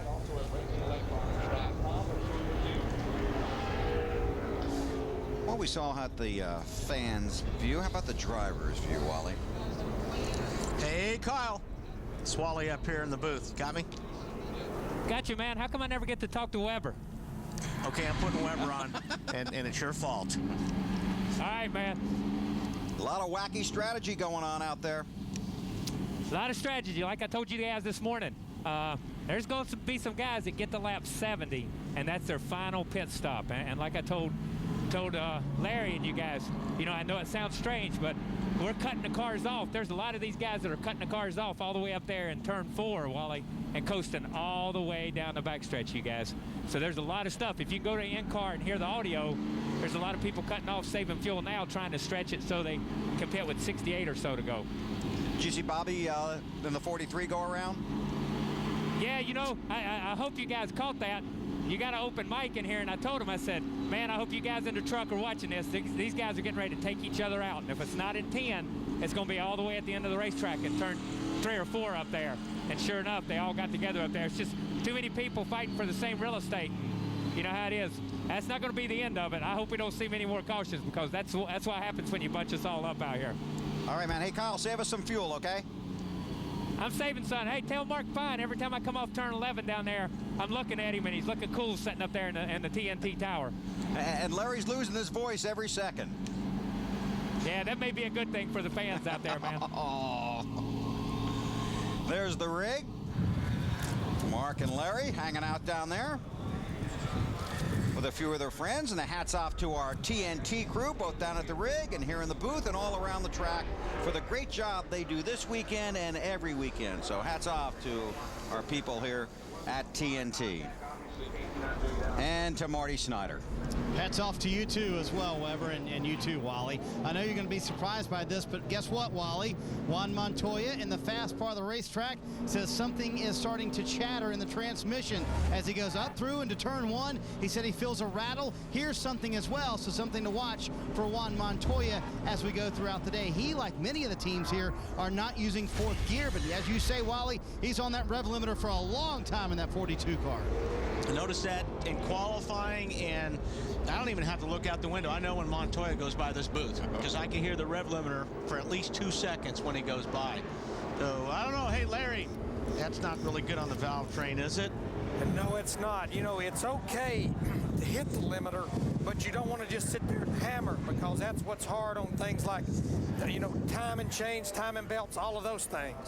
Well, I'll tell you what, if that thing does last, those engine guys need an award. There's our Toyota mid-race report, and we can point out that Robbie Gordon has led 34 laps. Carl Edwards, 11. They've led the most laps so far today. Robbie started outside the front row. Don't expect it will take Robbie very long to get back to the front. Robbie's got a lot of race car today. I can tell when I watch Robbie if he's getting everything out of it, and he's not. He's driving really smooth right now. He's just taking care of that race car, and that's big trouble, I think, for everyone else, Matt. G. Need is just beating up Robbie as far as concerning saving as much fuel as possible. On the previous car, she said, look, you need an hourglass. There's so much distance between yourself and the guy behind you. You've got to save fuel. That's more important than leading laps.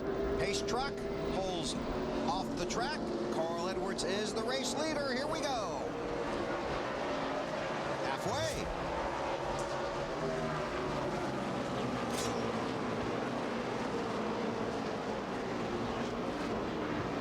Junior looking to the inside. Oh, he's got Montoya. Yeah. Now, if Montoya can stay there, it'll be his corner. Does not look like he has the grip. Well, I was wrong. Junior hung right in there. Oh, this could be big. See Stewart making the pass there. Watch out for that wall. Gets by Reed Sorensen in the 41 car. Robbie Gordon got the lead away from Carl Edwards. You're right, didn't even take half a lap. Didn't think it was going to take long. He's probably going to wave goodbye now. Kyle Busch in the 5 runs third. Then Jamie McMurray. Lindsay? Bill, I wanted to talk about Carl Edwards because something that he's doing right now is long shifting. He's doing that so that he can help save fuel, and they don't plan on having to bring him in if all stays green for about another, give or take, 12 laps. He better get more than 12 out of there. There's the 6 car. David Reagan has gone around. He's got power. Coming for a while, getting fired up here. Trying to get back on the track. And the caution is out. So a full course yellow for the spin. So Robbie Gordon got the lead back, and the caution came out. Dale Jarrett will be the lucky dog under caution in Sonoma. You're watching the NASCAR Nextel Cup Series live on TNT. The action doesn't end when the race is over. Take advantage of TNT's Superstore discount, special driver guitar auctions, and more only at NASCAR.com. Under caution here at Sonoma, 57 laps are complete. 110. Robbie Gordon is the race leader. Carl Edwards, Kyle Busch, Jamie McMurray, Boris Said, the top 5. Then Jeff Burton, Tony Stewart, Dale Earnhardt Jr., Reed Sorensen, and Juan Pablo Montoya. An update on Denny Hamlin from Ralph. Bill, you know, we talked about Denny Hamlin having the troubles with the shifter. They passed all those pieces and components in through the driver's side window. Guess what? He got the job done. He got the nut off, then he dropped the vice grips, found him on the floor, got him back in his hands, completed the job. He's got a complete shifter, and he's moving up through the field. Ralphie's had an interesting weekend, hasn't he? Boy, it has been brutal, Bill. As we documented at the beginning of the day in our pre-race show, he overslept on Saturday morning, missed some of that practice, and had to leave early to go to Milwaukee. He ended up getting in the race there very late because he couldn't land his helicopter, still won the race, got back here about 3 in the morning, and then he has all the troubles with the shifter. He'll be happy, I think, when he finally gets back home and headed towards New Hampshire. Man. Denny Hamlin back in the 18th spot. Let's check in with Matt. Robbie Gordon retook the lead back on lap 55, but moments ago, this was some conversation between he and Gene Need, his crew chief. Saved me a lot of fuel here, but if you knock it out of gear downhill, I'd be happy. Been doing that all day, buddy. We're on the same page.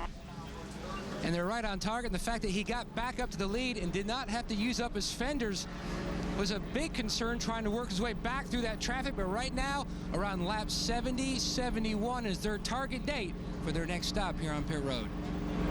They're going to have a long way to go if they stop around 70. Yeah. They're counting on some yellows in there somewhere. Yeah. Larry Mack changing batteries in the calculator right about now. Take a look at our AutoZone in the zone driver stat for today. I'm guessing it involves Martin Truex Jr. Yep, certainly running very well of late. got the win, third place and second in his last 3 races. And you know he's looking forward to going to New Hampshire next week. Right now, though, in the 31st position on the racetrack for Martin Truex Jr. Jeff Gordon's back in the 12th spot. Jimmy Johnson runs 16th. Kyle's back in 26th. And Robbie Gordon is the race leader. It's going to be pretty good. I think you've got a lot of pretty fast cars up there right now. You got a couple of cars in there that I think are in the middle of all that. But guys like Stewart and Boris, Jamie McMurray, I think they're going to be making a lot of moves here after this green flag flies. Go to NASCAR.com and get track pass to see the same inside angles on every driver all race long. And we're under green.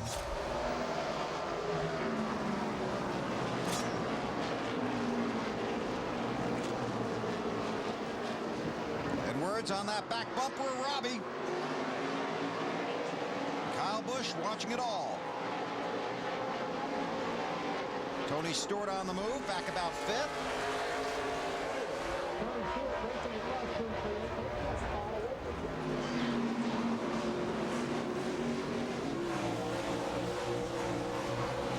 Stewart got that position from Jeff Burton. That's Boris Said in the 60 and 5th.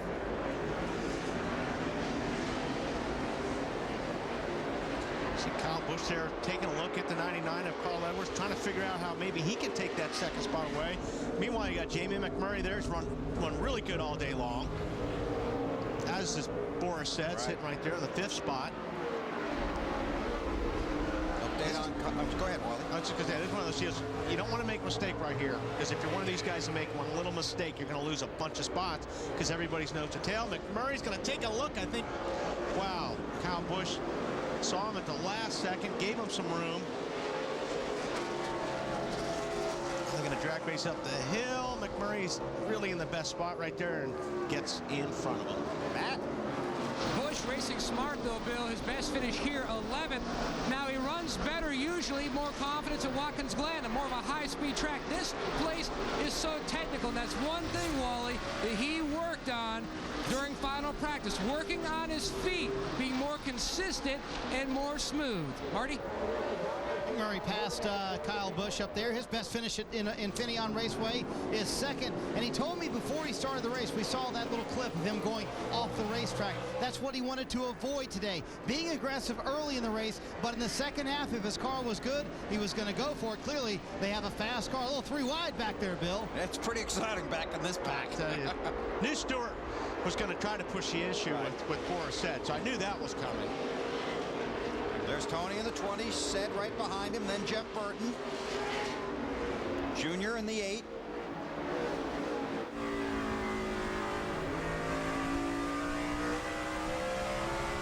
Boris Said goes down to turn 11, gets on the brake. We're going to grab a couple of gears here. This is where you kind of get off the brake and just let the car roll. And you really want to jump on the throttle here, but you can't because the rear tires just want to spin off that corner. So you just kind of lay the throttle down. McMurray got second from Carl Edwards. And Robbie Gordon trying to run away and hide. So it's McMurray, Edwards, then Kyle Busch, Tony Stewart the top 5. Carl Edwards last pitted on lap 28. Robbie on lap 35. McMurray on lap 36. Everybody looking around lap 70 would like to go a little deeper than that before they'd have to come back in. That's Butch Leitzinger in the 23 car for Bill Davis.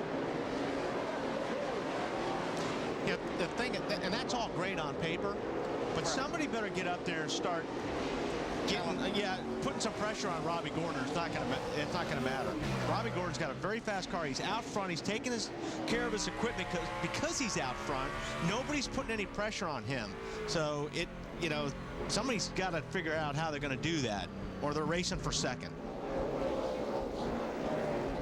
Robbie led 81 laps here when he won in 2003. Oh, there's Kurt Busch. Yep. Trying to get it spun around, pointed in the right direction. A lot of traffic down there. like I said, that whatever happened, whether he got hit, mistake, whatever, he just lost about 10 spots right there.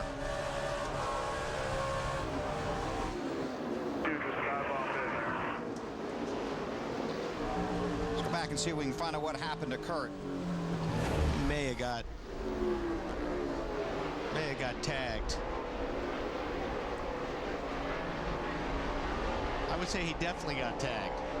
By the 42, and the 24 was right behind the 42. Diving in. Inside barely, you're good. And the 24 gets that position.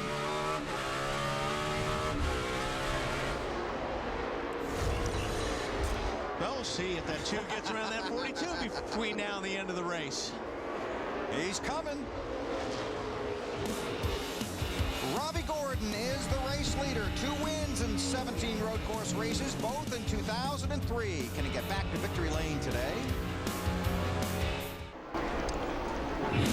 The Toyota Save Mart 350 from the Infineon Raceway in Sonoma is brought to you by Sprint. NASCAR Nextel Cup fans get things done with Nextel. By Pepsi Racing. Visit PepsiRacing.com and link to play Pepsi Fantasy Racing for free today.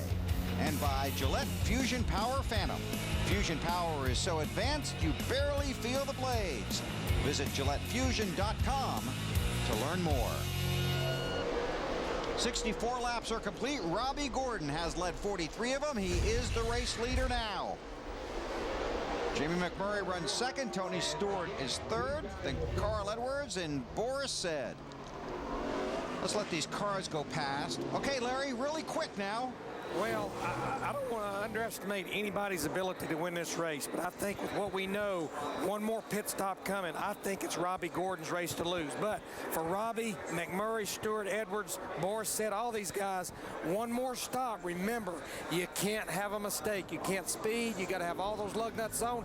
And especially, Marty, you can't stall it leaving your pit box. Exactly right, Larry Mack, and that's key because of these tall first gears. It's easy to stall the car here on pit road.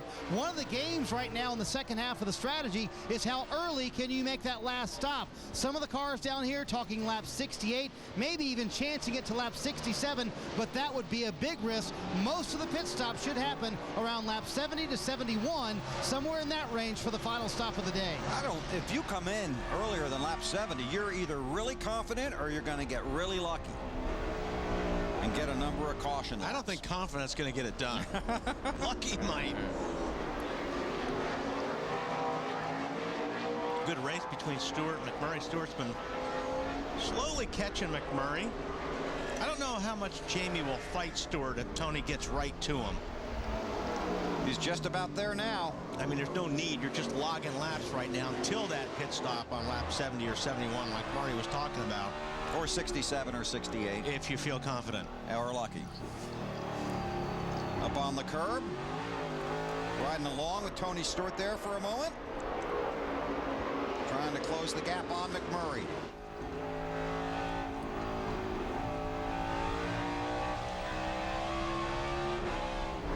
Report that Reed Sorensen is smoking. He's got a lot of damage. He hit somebody or something. Try to get it going if you can. Return left if you have to. Talking to his spotter. Stay under green. That's the last car right there. Trying to get it refired. Ooh. Just lost it coming off that corner, that right-hander down the hill and hit the curb. Looks like he was already loose when he hit the curb, which just made it worse.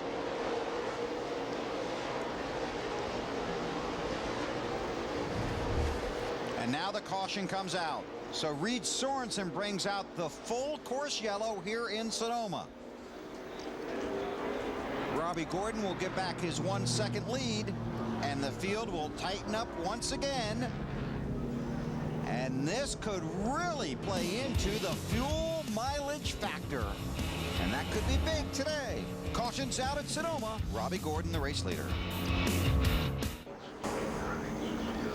Still under under caution here in Sonoma. Robbie Gordon is the race leader behind that Toyota Pace truck. There are 42 cars on the lead lap. Dave Blaney is the lucky dog. Sterling Marlin out of the race with engine failure earlier in the day. Time for our Aflac trivia question.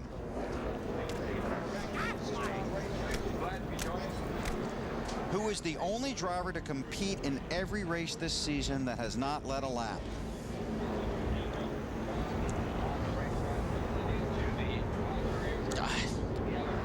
I don't know. Don't ask me these questions. Every race this season that has not led a lap. Wow. Could be somebody we've been talking about today. Juan Pablo? Yeah. Come on, change. Wally, yes. You got to read the notes they send to you each week. They're not junk mail. What are you talking about? Juan Pablo Montoya's the answer. There you go. Very good, Larry Mack. Our Aflac trivia question. There's the duck. And there's our old buddy BP. Used to cue the duck for us. Got a good seat for the race today. Are you telling me, Larry, that they send us the answers before we go to a race? They send you information about the race. So that means I still have to do some kind of homework. Just a little bit. Just a little bit. I just look for slob when that question comes up, because I know he's holding the answer somewhere. Now you got to explain that. That's our stat guy up here, Bill Sloboda. He's looks like he's having a great day. I don't know. Look at these guys coming down pit road. This is about the window people were talking about. Snyder said 67, and by gosh, here they come. Lindsay. And if you remember, Carl Edwards hasn't pitted since lap 28, so he will get 4 new tires, as we're told, and fuel. His crew chief is giving motivation, saying, guys, visualize, focus, do what you can do.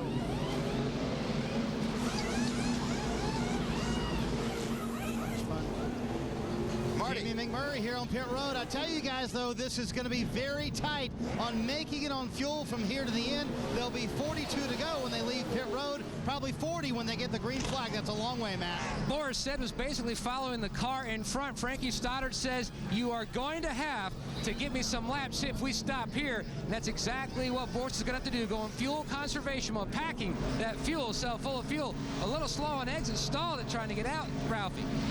Well, the 2 of Kurt Busch is in as well. They're going to make a chassis adjustment to that car as well. He's trying to fight his way back up after having the incident down in the final corner. Kurt Busch is underway.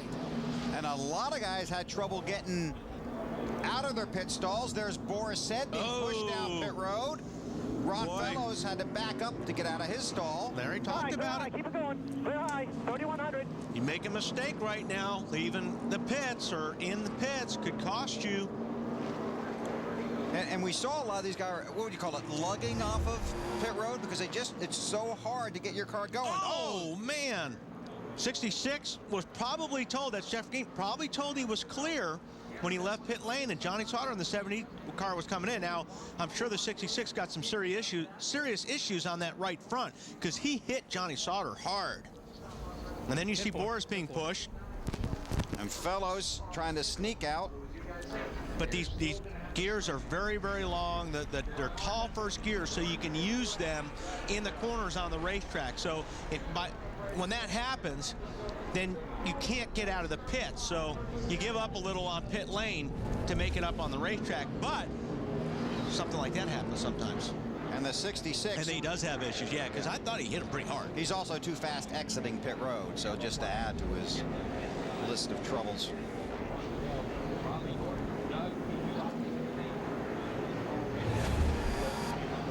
Frankie Stoddard, Boris Said's crew chief, one of the more excitable crew chiefs along pit road. Obviously somebody was annoying him behind him. Matt? Now Frankie is shaking that off. Now he's just trying to compartmentalize it. He's basically telling Boris, look, I know you're sorry because Boris keeps apologizing on the radio. Says, look, we've got to get the fuel mileage of our lives here. Shut it off and coast as much as possible. We know we're going to need to pick up a few laps here. Do all you can to help me out. Marty. Well, Matt, just to give you an update on what the leaders are thinking in terms of fuel mileage, most all of them cannot make it all the way to the checkered flag. They're about 2.5 laps short. They will need some caution to make it from here to the end. And it's going to be interesting to see how it works out for Robbie Gordon and Tony Stewart and some of these other guys up front. Tony Stewart was in 15th on lap 47 when we restarted, was running 4th. And then was faster than Robbie before the caution came out on lap 68. All right, you know, I talked about somebody getting up there and putting some pressure as Jeff Green's car is finally caught on fire. I'm sure that tire is just going to come apart. Oof, that's looking pretty ugly right now. Jeff, stop. Must have knocked off a line or something there. But anyway, Tony Stewart is going to start giving some pressure to Robbie Gordon, and that's what's got to happen. And that's a lot of pressure right there. Stewart stays in the gas. And you know, Stewart made a great pass there. He was in position. And Robbie looks like he's had a little bit of trouble on the restart. His car doesn't start going until the second half of that lap after a restart. Stewart may have saw that, but he made a really nice pass. He jumped out there and he got in position to be in the right place on that right-hander. Rolls down in there. Robbie probably felt him more than he saw him. Gave him a little bit of room. And here's where he paid it off.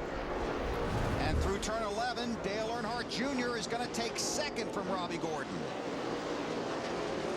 So Stewart to first, Jr. to second, Gordon slips to third. And it's Ryan Newman, Jimmy Johnson. J.J. Yaley runs sixth. Now it'll be interesting to watch that 7-car Robbie Gordon and see if Robbie just maintains the nice, smooth pace that he's been running when he was in the lead. Sure. Yeah, I'll be watching for that. Matt? Bill, lap 73, that's when they are looking at hitting pit road for the 7. But before that last caution, when Robbie was out front and Big Orange was back in third, this was the conversation, the concern on the radio of the 7. The guy we're racing is going to be the guy behind McMurray. That's who will be racing here. I told you guys that 2 weeks ago to come down to him and Gordon. And no matter where they're at, they'll get there at the end. They always do. Robbie thought he had a tire going down, but then one of his spotters on the track said, you've been dipping your left rear off in the dirt. Maybe that's the sensation that you're feeling, because he thought he had a soft tire on the left rear. Jeff Gordon and Tony Stewart have combined to win 14 of the last 19 road course races. This pit summary brought to you by NASCAR Hot Pass, only on DirecTV. Stewart now running first. Earnhardt Jr. second. Made those passes of Robbie Gordon on the track.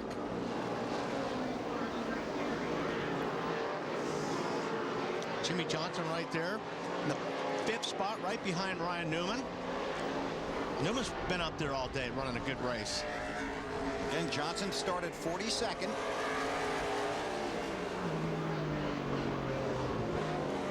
He and Jeff Gordon not allowed to practice or qualify on Friday after their cars failed inspection.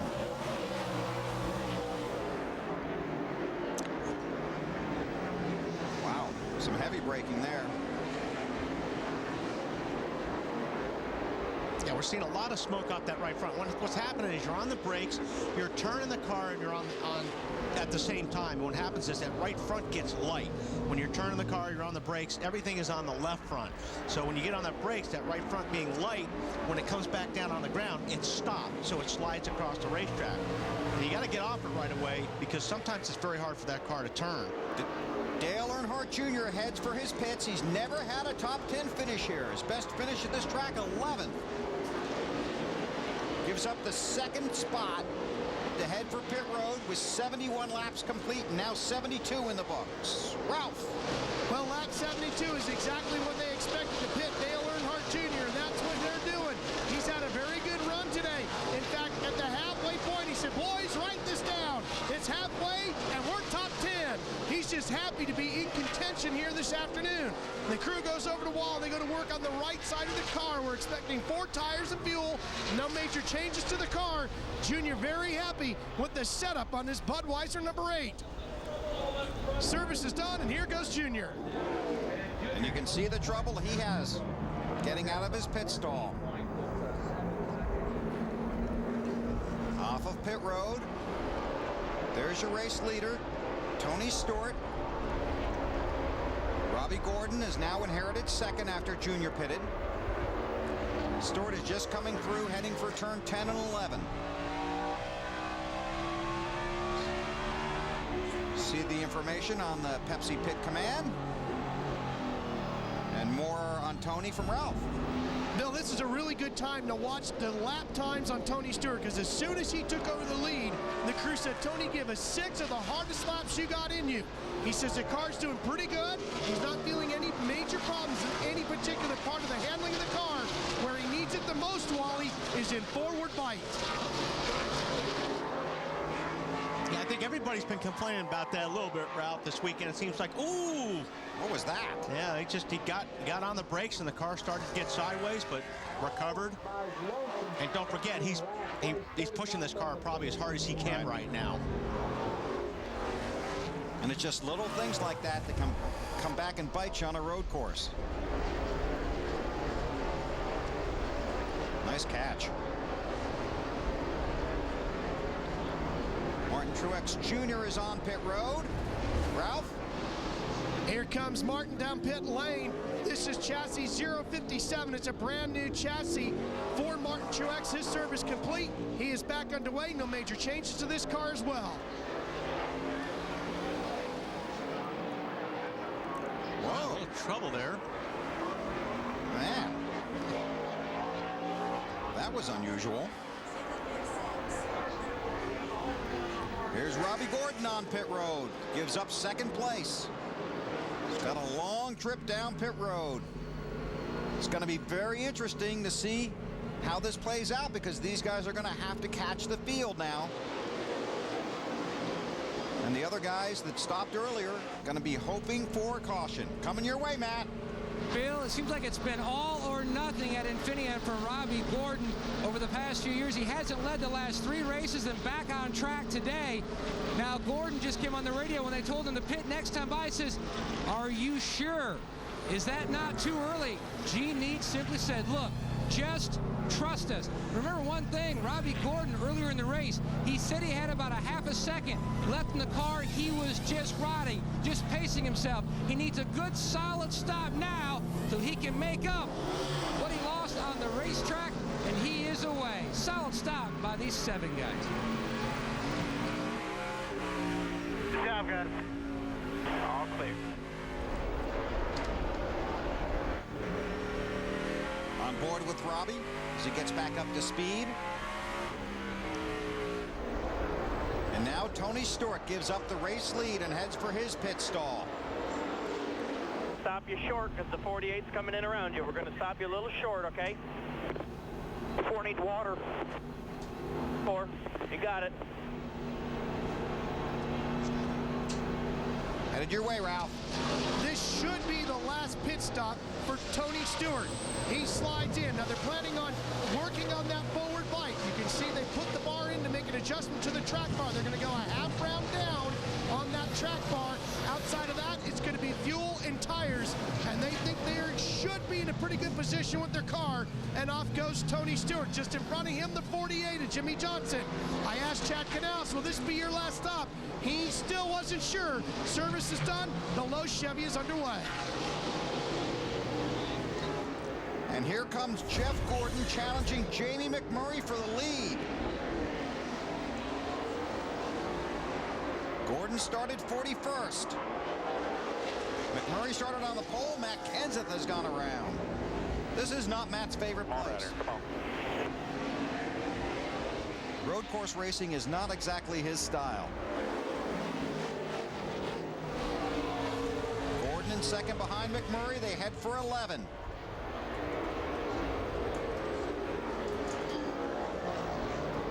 Kevin Harvick in third. Then Montoya runs fourth. Kyle Busch fifth. This time, pit, fuel only. That was on the 24 radio. That was fuel only, Larry. Yeah, I know what they're doing, Wally. I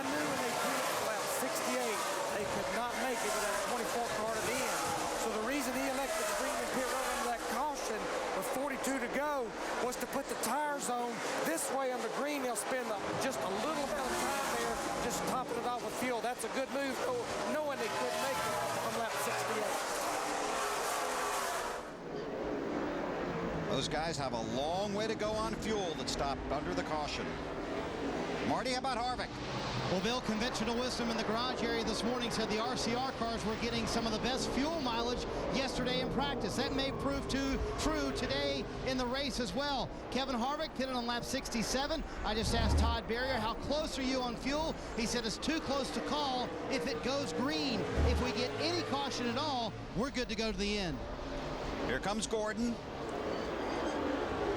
Gives up second place. And we heard this would be fuel 36 only. when you get around to the line there. Here comes Lindsay. This ain't gonna take long. This ain't gonna take long right here. Come on down.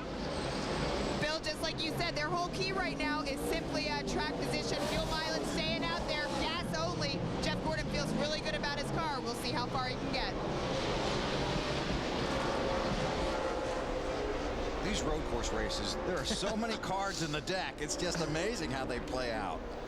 Larry, you got a few cards you want to play? Well, what I just wanted you to notice, they stopped for about 3 to 4 seconds.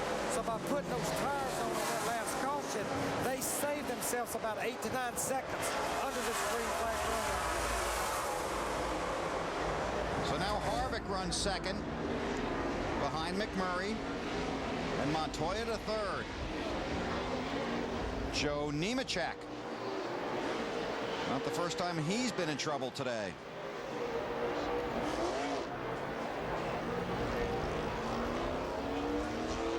I can't believe it. The frustration of a driver on the road course at Sonoma. Jamie McMurray is the race leader, but we've got a long way to go.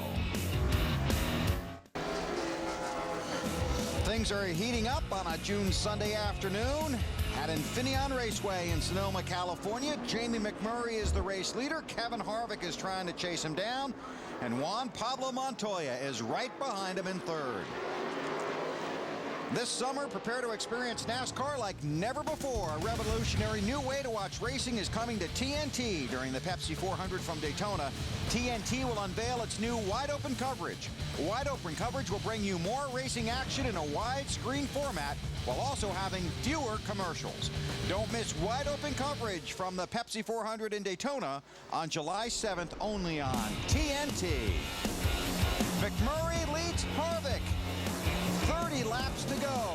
Who's going to have enough fuel? Who's going to run out?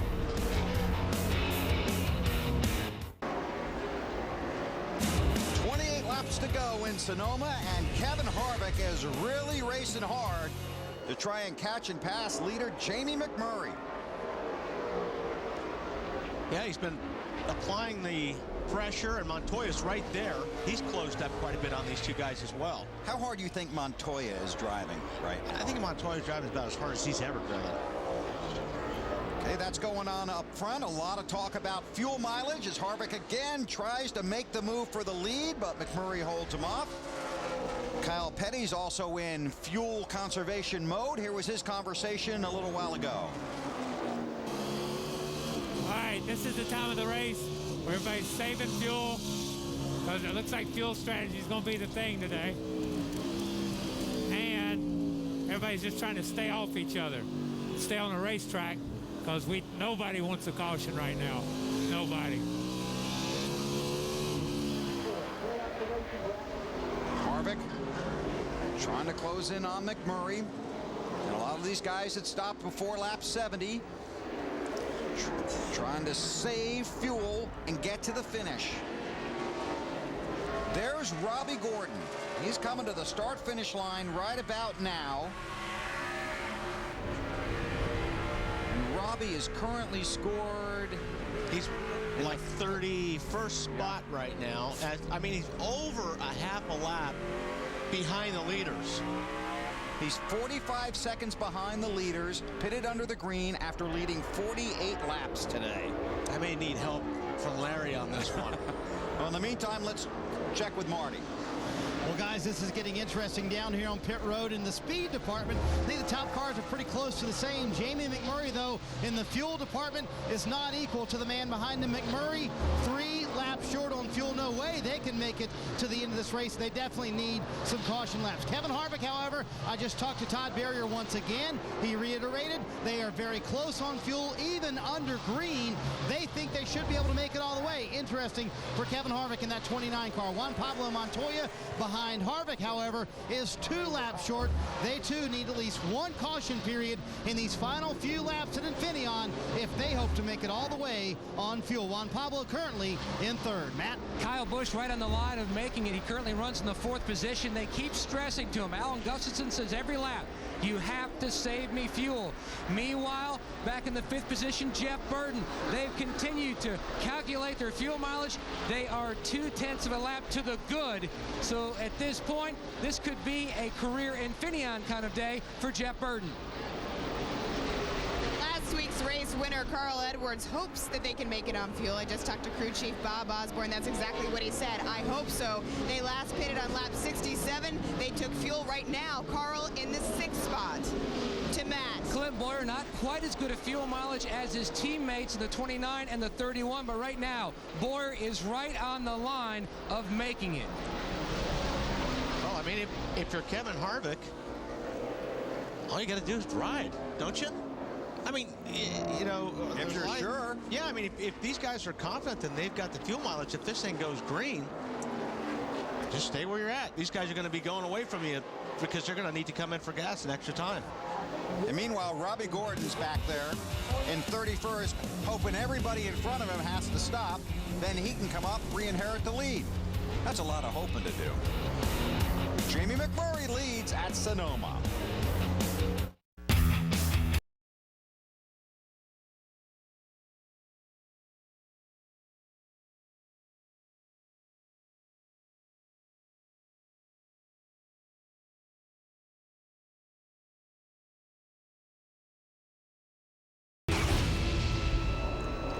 Tough day for some at Sonoma, fun day for others. Right now, Jamie McMurray is the race leader.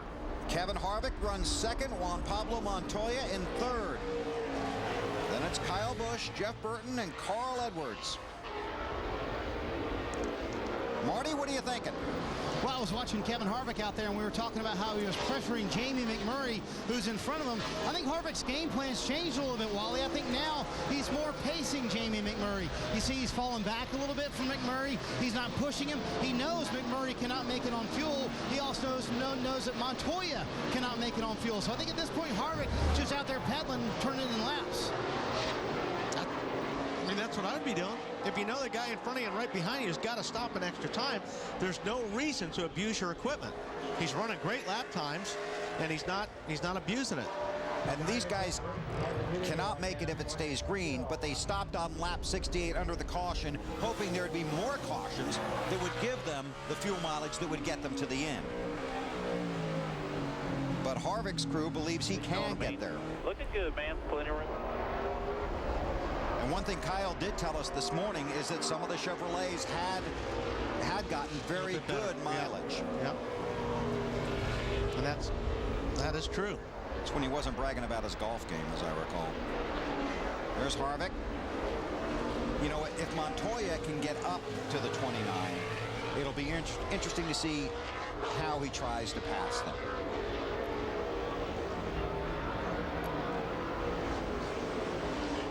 Your top 3. Just to update a couple of other cars, you see the ticker going across the top of your screen. Robbie Gordon runs 30th, about 47 seconds behind the leader. Jimmy Johnson is 31st. Jeff Gordon is 19th. He's 28 seconds behind the race leaders.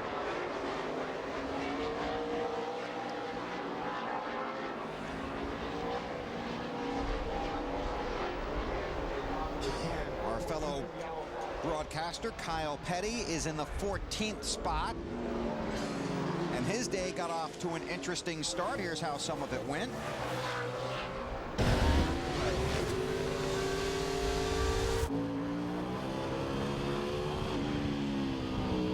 That's a good move. I don't care what anybody says.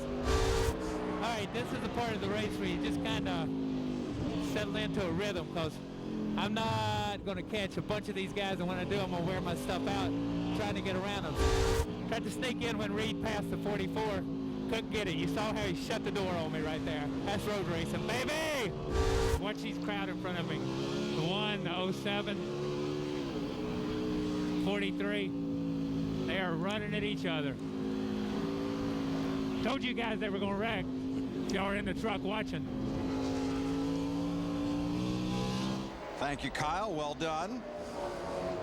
He loves road course, and like you. I mean, I know you love it, but he really loves driving this track in Watkins Glen. And he's pretty good on it. Yep. I mean, Kyle does a good job. He run the 24 Hours Daytona a bunch of times, and he'll drive anything on a road course. Your top 3 cars, 20 to go. McMurray, Harvick, and Montoya. Harvick's guys believe he can make it, and they don't believe anybody else can. Robbie Gordon wants to think none of those guys will. TNT Sports live at Infineon Raceway in Sonoma, California. There goes your new second-place car behind race leader Jamie McMurray. Juan Pablo Montoya went around Kevin Harvick, and this is a situation where Harvick knows I can make it, and you can't. Yep, he's not going to force you. It's just still a good pass. I mean, Montoya set him up for an out-braking maneuver, but absolutely, I'm sure Harvick looked up in the mirror, and he knows that he can't go as far as he can on fuel, so don't force the issue. Marty? That was more of a wave by than anything, guys, as you pointed out, Wally. They reminded him once again that Juan Pablo was short on fuel. Don't push the issue. 20 laps to go. We've got plenty of time, so Harvick let him go by. Up front, though, Jamie McMurray radioed to his crew and said, guys, I'm running out of fuel. They said there's no way. Now, yesterday in practice, they did have a fuel pickup problem in the 26 car that turned out to be an ignition problem. They thought it was a fuel pickup problem. They changed out the entire ignition system, so now they're a little concerned in the 26 bit. That may be the issue. Jamie just asked again, can I go hard enough to stay in front of the 42? They said at this point, there's no way we're making it on fuel. Go as hard as you want. Which is exactly what Montoya is doing, too. He would love to get up there and lead this race.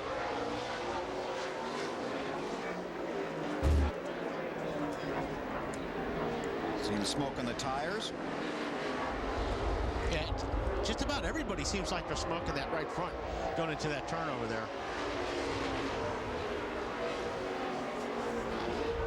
163 races since Jamie McMurray went to victory lane at Charlotte in his second career start.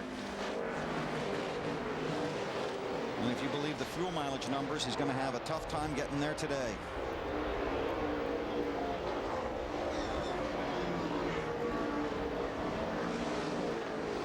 Juan Pablo trying to close in. All you can save. I mean, everybody's trying to save here. We've still got 16 to go.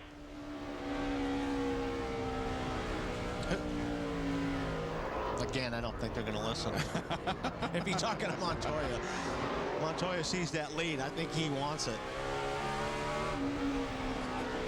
In second right now, inside of 16 to go at Infineon Raceway in Sonoma, California. Jamie McMurray leads. Jamie McMurray is the race leader, but he's got his hands full with Juan Pablo Montoya on his bumper. Yeah, I think Jamie's feeling something with the car. He thinks he's running out of gas. The team is telling him there's no way you're running out of gas. In the meantime, he's got that 42 car filling his mirror. Marty, what's going on down there? It's the same thing they had yesterday, Wally. It's like a problem Jamie feels in the car, like it stutters, but they're not sure what it is. And Larry Carter just asked him, are you sure you're not looking at the water gauge? Maybe it shows 0. Something else that shows 0, but it's always at the top of the hill. Jamie says it feels like it stumbles when it gets up to the top of the hill. But he says he's got a gauge showing 0? Is that what you said, Marty? Larry was hoping that's what it might have been. And there was no response from Jamie. He said, are you looking at the water gauge maybe? Are you looking at something else? Another gauge that might show 0. Well, I'll tell you what, if the water gauge is showing 0, that thing's going to blow up any second. But he's doing that fuel stumble. That's from feel, isn't it? That's not from And usually when it's at the top of the hill, it's almost like a float thing. It's like you've got your floats off. And you know, I've had that happen here. But it normally doesn't happen when you're already, you know, 60, 70, 80 laps into a race. It happens when you first unload. I'm sure Larry will tell me I'm wrong. But his voice is hurting, so we won't go to him right away. Looking good, man. Just keep on him right there. Looking good. A lot of room. On board with Montoya, 13 to go. Was really working him over. Lost a little bit of ground here. It almost sounds like Montoya is short shifting right now. Earlier, when these guys were getting off of that corner, you could hear the wheels spinning. They were jumping in gear, and they were just hammering the throttle. Those two shifts that Montoya just made sound like he was short shifting, like he was trying to save a little bit of fuel. Or tires. Right. Could be more tires. Marty. Well, guys, remember Montoya also short on fuel. Lap and a half to 2 laps short on fuel. Donnie Wingo did tell him that Jamie McMurray has a greater fuel crisis than Montoya does. The only problem he said with the car all day long, as we've heard from many teams, he wanted a little more forward bite on that last stop. They took a half pound out of both rear tires trying to help him out. They've been fast. Now they're in position to win. Do they have the fuel to make it? That's the question. And there's only one way to answer it. Keep clicking off laps. Update you on Robbie Gordon, back in the 27th spot. Jimmy Johnson in 28th. Let's see here. Let's see here. He may take a look. Block job. Use the bumper. Jamie uses the door. Lots of pieces you can use on these cars. They're good. And hangs on to the lead. He's going to mess up. Nice and smooth, still plenty of room.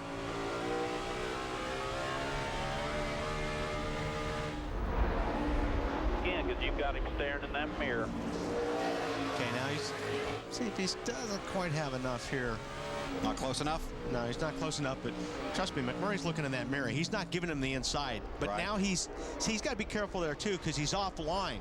You want to enter high, go low, exit high. If you're blocking sometimes, that'll mess up your line getting from the middle off, and a driver will get you there. So Montoya will continue to work over McMurray. The question is, can either of these cars find some way to make it to the finish without running out of fuel?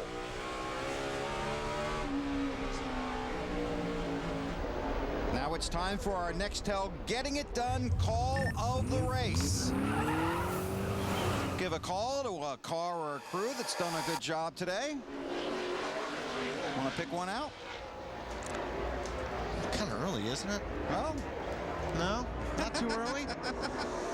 Oh, boy, I hate to pick one now. I'm going to give it to Robbie Gordon.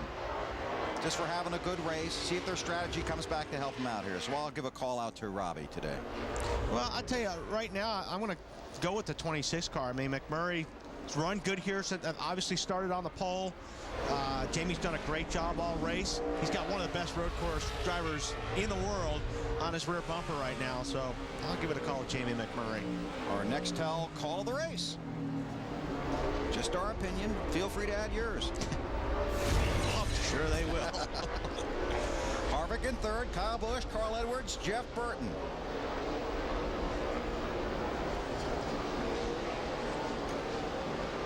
There's a great shot up the hill. Right-hander. Montoya's definitely getting into the corner better, but it seems like Jamie McMurray is getting off the corner a little bit better. We heard Marty talk about the 42. Little bit of forward bite problem, and I think he can see that. This is a great shot, and you can see McMurray can pull out the corners a little bit better, but Montoya drives in a little bit deeper. Activity on pit road, Matt. Ron Fellows gave up the 9th position, Bill. They just could not squeak out enough mileage on fuel. They're only going to need about 2 seconds of fuel, just a splash, and he's away. And again, because you cannot get these cars out of the pit stall because of the gearing, the transmission, you're going to lose a little bit more time while you're in there. Yeah, it's interesting. Some of these guys just drop the clutch and light the tires up. But then you got to slow down again and be on pit, the pit road speed. Heading into 11. See, if he was just a little bit closer, you would have seen an aggressive move on braking. But it just doesn't seem like he's close enough in turn 10 to set him up for the pass in 11. Started 32nd, right on the bumper of race leader Jamie McMurray. Montoya won the Busch race in Mexico City earlier this year after contact with Scott Pruitt, the race leader. He's close enough now. If he can stay there, he may try it down on that right-hander coming up right down here. The other thing he's got to hope for is that McMurray doesn't run out of gas while he's right there. See, McMurray, and he may force McMurray to making a mistake. Now, McMurray just took a defensive line here, so this should get interesting. Nope, not enough. But McMurray now is driving in his mirror, and that sometimes ruins your rhythm. He can only defend it so much. You're good. Because you're worried about what he's doing and not focused on what you're doing. Exactly. And if you miss your mark on a corner because you're looking up in the mirror at the guy that's trying to pass you, you may blow that corner and open up the door for him to pass you. You have to get through 10 good to get through 11 well. Here we go. Here we go. Yeah, McMurray saw him coming. Oh, and he blew it. And Montoya could not hang on to it, and McMurray stays in the lead.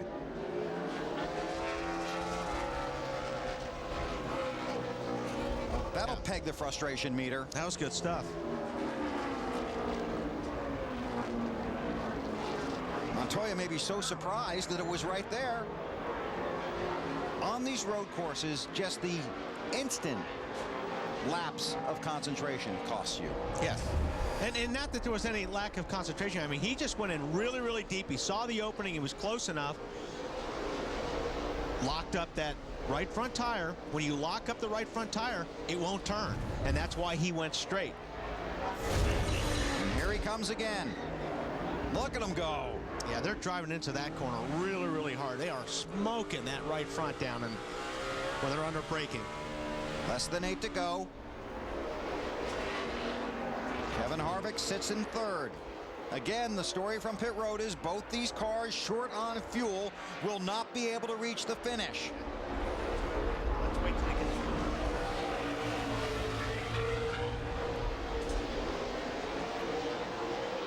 back to 11.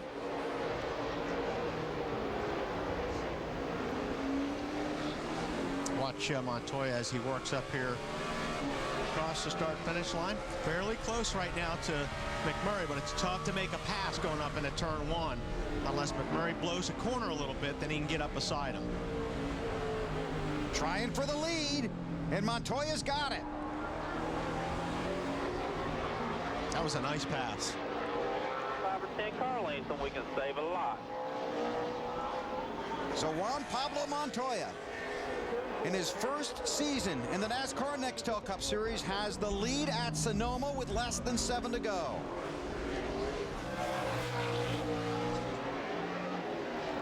Marty? Well, guys, both crew chiefs down here like head coaches in a football game, guiding their drivers through these laps. They both know they cannot make it all the way on fuel. They've reminded their drivers of that a couple of times and reminded them to be smooth. They also know Harvick, lurking behind, can make it all the way on fuel. There's Harvick in that yellow car back in third. Here's the pass for the lead.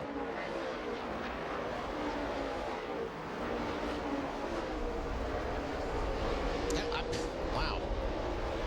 I mean, Montoya just drove up beside him. That's surprising, yes. So now Montoya will come around and get credited with leading a lap. That's his first lap led this season.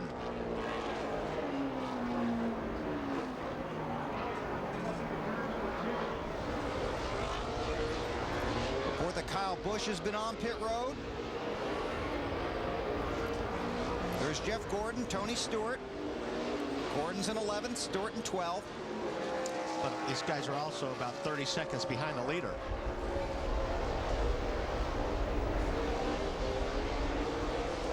A number of the race leaders pitted under a caution on lap 68, basically right at the edge of their fuel window. From some of the numbers we got in the garage earlier this weekend, past the edge.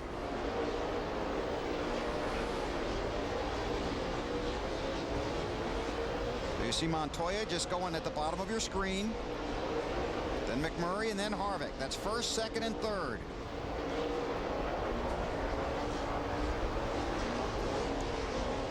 Head into turn 11. Be 5 to go when they get to the line this time.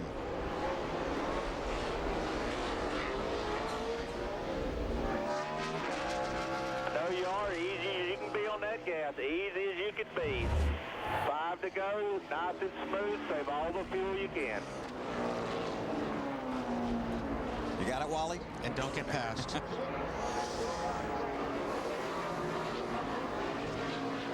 I'll tell you, this is when you're down on pit road, working with one of these teams, trying to figure out the fuel mileage, hoping your guy can make it. On that track, I'll let you know where he's at. You're good.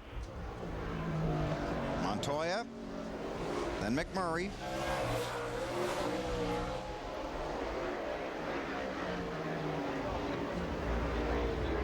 Saw the piece Matt did with Juan on the Allstate countdown to green.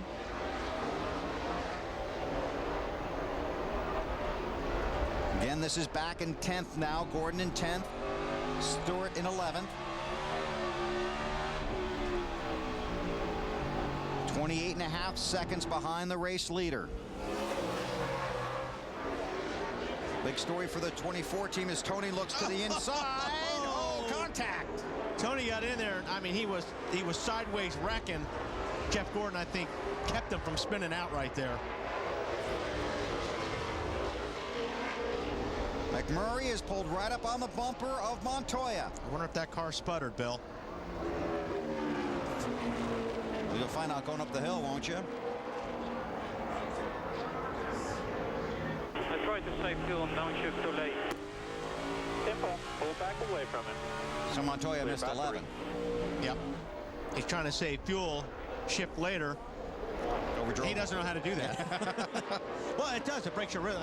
It's funny to say, but it's easier to drive one of these race cars hard than try to say, okay, knock a second off your time. It's hard to do that because you're used to just driving all out all the time.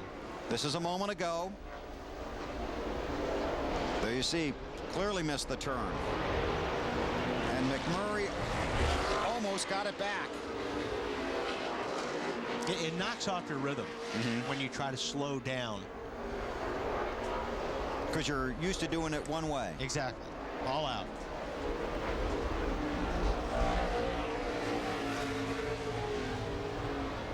Be 3 to go at the line this time.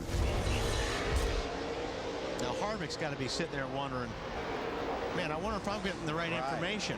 They told me these guys were going to run out of gas. Yeah, it's 3 to go, and I'm sitting here in third, and maybe I should start pedaling. And again, Harvick has to make sure that if they do run out, he's not right on their bumper when they do. Right, because you're not going to have much time to react. It's Carl Edwards in the 4th spot, that red car behind the 29. There are your top 4 cars inside of 3 to go in Sonoma. Edwards won last week at Michigan. Harvick won at Watkins Glen last year. McMurray won 163 races ago, and Juan Pablo Montoya is looking for his first NASCAR Nextel Cup Series win. I think Harvick stepped it up a little bit. Sure looks like it. Or McMurray, you know, backed off a little bit. But he's clearly closing ground.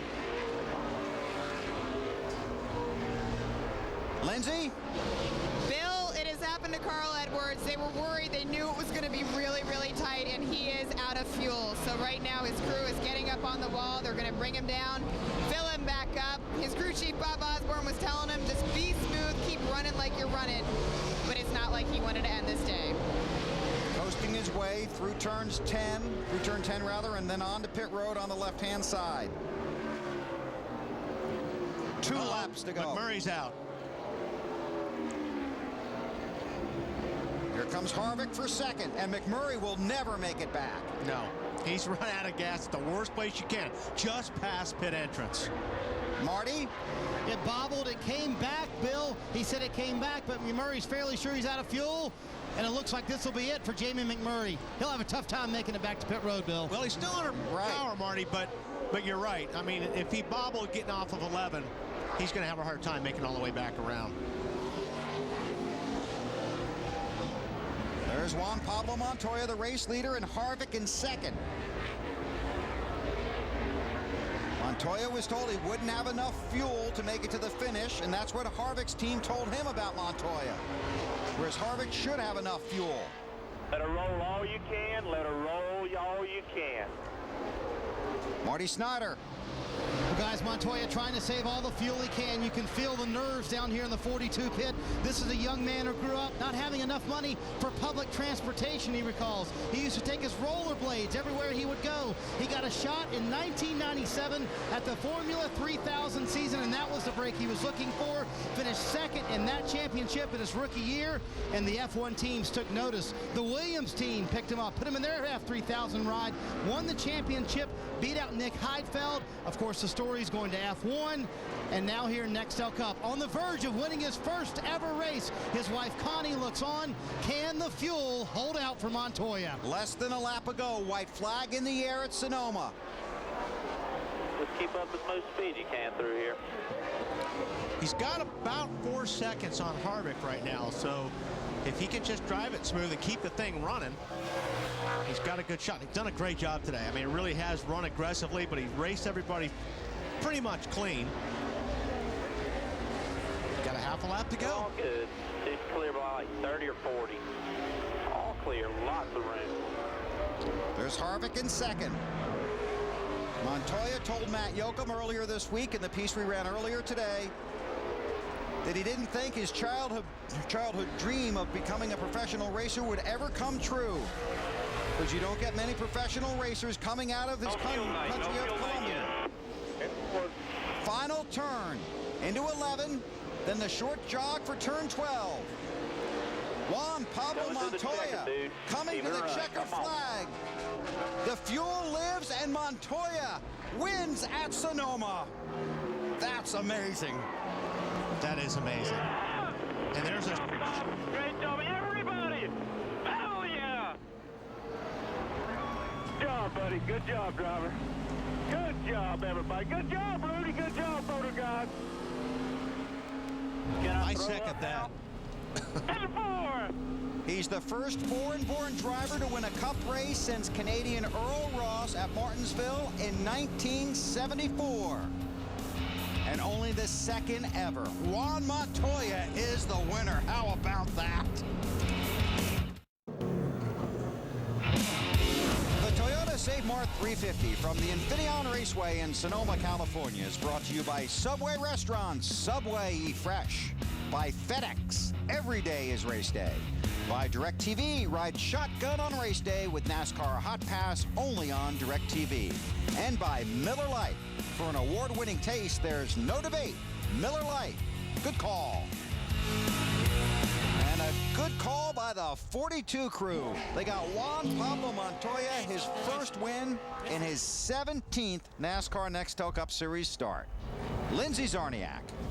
I'm here with Donnie Wingo, crew chief for Juan Pablo Montoya. Considering how this weekend started for you guys, qualifying so poorly, Donnie, how good does this feel for you? I mean, it feels really good. You know, not for just the Texaco Hamlin team. I mean, with all their support, we couldn't do this, but the whole organization, you know. It's been a long time coming. We've had a few seconds, but finally to get a win for this whole group of people is great. You know, everybody back at the shop has been really working hard, and we've been struggling a little bit lately, but nobody's given up. And to leave here with a win, to finally get a win for those guys, it just makes me feel good to be a part of it. You told me he's a special driver, isn't he? Oh, yeah. I mean, no, definitely. I mean, you know, we qualified bad, but we had a really good car in practice. You know, we just kind of missed it a little bit qualifying. And so today we had to play a little bit of catch-up, so we had to take a gamble there at the end, and we made our last stop, and he saved enough fuel to make it, because, I mean, we had it figured to be like a lap short. So he did a good job saving fuel. Everybody did a good job on stops, and Motor Shop did a great job. I mean, without the fuel mileage, we never would have made it. Donnie Wingo helps Juan Pablo Montoya find his first victory in the Nextel Cup. Bill? Thanks, Lindsay. Toyota would like to congratulate Juan Pablo Montoya for winning today's Toyota Save Mart 350. He's in victory lane, and so is Marty Snyder. Well, the first report to him was that he was about 3 laps short on fuel. The second report to him was that he was 2 laps short on fuel, and at the end they said, you know what, you're only about 1 lap short. I think you should go for it. Juan Montoya, 31-year-old Colombian native, wins in the NASCAR Nextel Cup Series. How about that? How'd you save all that fuel? I think it was the work on the team. You know, yesterday we leaned the car out, and I had a lot of problems getting out on first gear out of the 2 hairpins, but, you know, it paid off. What was the emotion like in the car? Were you worried about the fuel there on the final few laps? I knew it was going to be close, and I said, you know, save as much you can, and if it is, it is, and we did a good job. Tell me about your pass on McMurray. It looked awfully smooth. Did it feel as smooth as it looked? Yeah, I had a good run, and I thought, you know, kind of outbrake him in all the hairpins because it's very easy to brake, so that was the best place. You act like you've been here before. 15 years ago. But I mean, it means a lot, doesn't it? Oh yeah, I get my first Nextel Cup with my Texaco Havel in Dutch and all Chip Ganassi. It's huge. All right, guys, he does it on fuel mileage. Juan Pablo saves it in the end, gets his first ever Nextel Cup Series win. Bill? Thanks, Marty. First car of tomorrow win for a make other than Chevy. Celebration in victory lane about to begin. And Juan celebrating in the car. Good job, buddy. Good job, driver. Good job, everybody. Good job, Rudy. Good job, photo guys.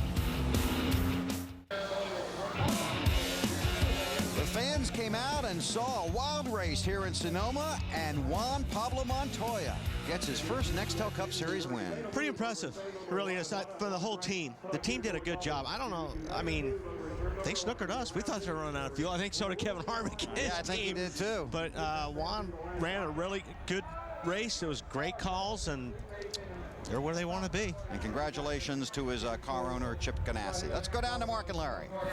All right, Bill, you heard Juan Pablo say that he was, it was about 15 years ago that he was out here when he was 16 years old, a racing school here at Sonoma the last time he was on the track before this year.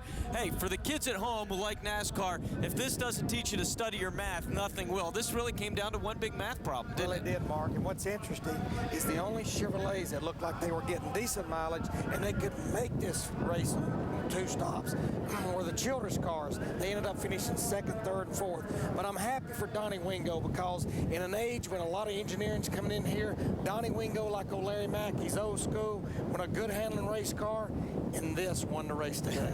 And the only thing more impressive than getting all the fuel they got out of that 42 car is you getting all you got out of your voice today. Good work. That's all. Appreciate it. That's all you got. All right, it's all we got. Let's get it down to Matt Yoakum, who's with Kevin Harvick. Matt? For the first time since the spring, Kevin Harvick scores a top 5 finish, and you're just talking things over with Ty Barrier. How tough to try to hold back to conserve a little bit of fuel? Well, our whole Shell Pennzoil team did a great job today, and on a Chevrolet. But you know, we knew we were close, and he came on the radio. Todd did, and just said, "Hey, you got 20 laps, give me one." So I let the 42 go, and really felt like I saved a lot of gas, and just tried to stay in front of the 5 and the 99 just fast enough to do that. And maybe we saved enough, so that's what we had to do. So you always want to win, but in the big picture, that was what we had to do. A year ago at Watkins Glen, he went to victory lane. Today, he finishes 2nd here at Infineon. Well, Jeff Burton, that's a hard-earned 3rd place considering you had major suspension problems and everything this weekend. What was the difference in you getting this car to the finish today in the 3rd? Fuel mileage. I mean, obviously we worked really hard, you know, all last year and this year on fuel mileage, and you know, that's huge at these places, and it paid off for us today. We had a good car. I mean, we certainly had a top 10 car. We got really loose the 2nd run and really tight the 3rd run. The 1st run we were really good, but good run for us. We ran competitive all day. I spent a couple weeks ago at the Kevin Harvick Institute of Road Course Driving, and that helped me a lot. I got my degree and everything. It's didn't cost a whole lot either. It was pretty cheap. Anybody looking to go?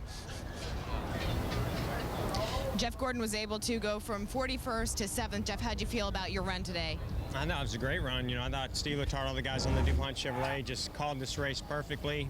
To come from that far back inside the top 10, we had a great car. You know, once we got into some clean air and could make some good lap times, You know, we played the strategy the best way we possibly could. We had some cautions fall our way, which was a good fortune for us to gain some spots. But, you know, those guys were able to make it all the way. We just weren't, and we had to come in and get a splash and go. And it was fun racing with Tony. You know, I think he's one of the greats out here. And you know, I don't mind if we bump and bang every once in a while, as long as we don't crash. And, you know, it was fun, you know, to be able to come from that far back. I'll tell you what, it was tough. I mean, I thought there for a few times I was going to be passing any cars. I just couldn't make any passes. And early on, we were real tight, and we finally got the car freed up, and that helped us. And for the first time, Jeff Gordon gets to go home to his baby girl. Bill. Thanks, Lindsay. Take a look at the unofficial point standings after today's race. And of course, the big news this week will be what NASCAR decides to do with the 24 and 48 teams after they failed inspection here on Friday. That news expected to come Monday or Tuesday from NASCAR. You see Junior hangs on to the 12th spot. And you see McMurray there, 14th. Now he wound up finishing 37th.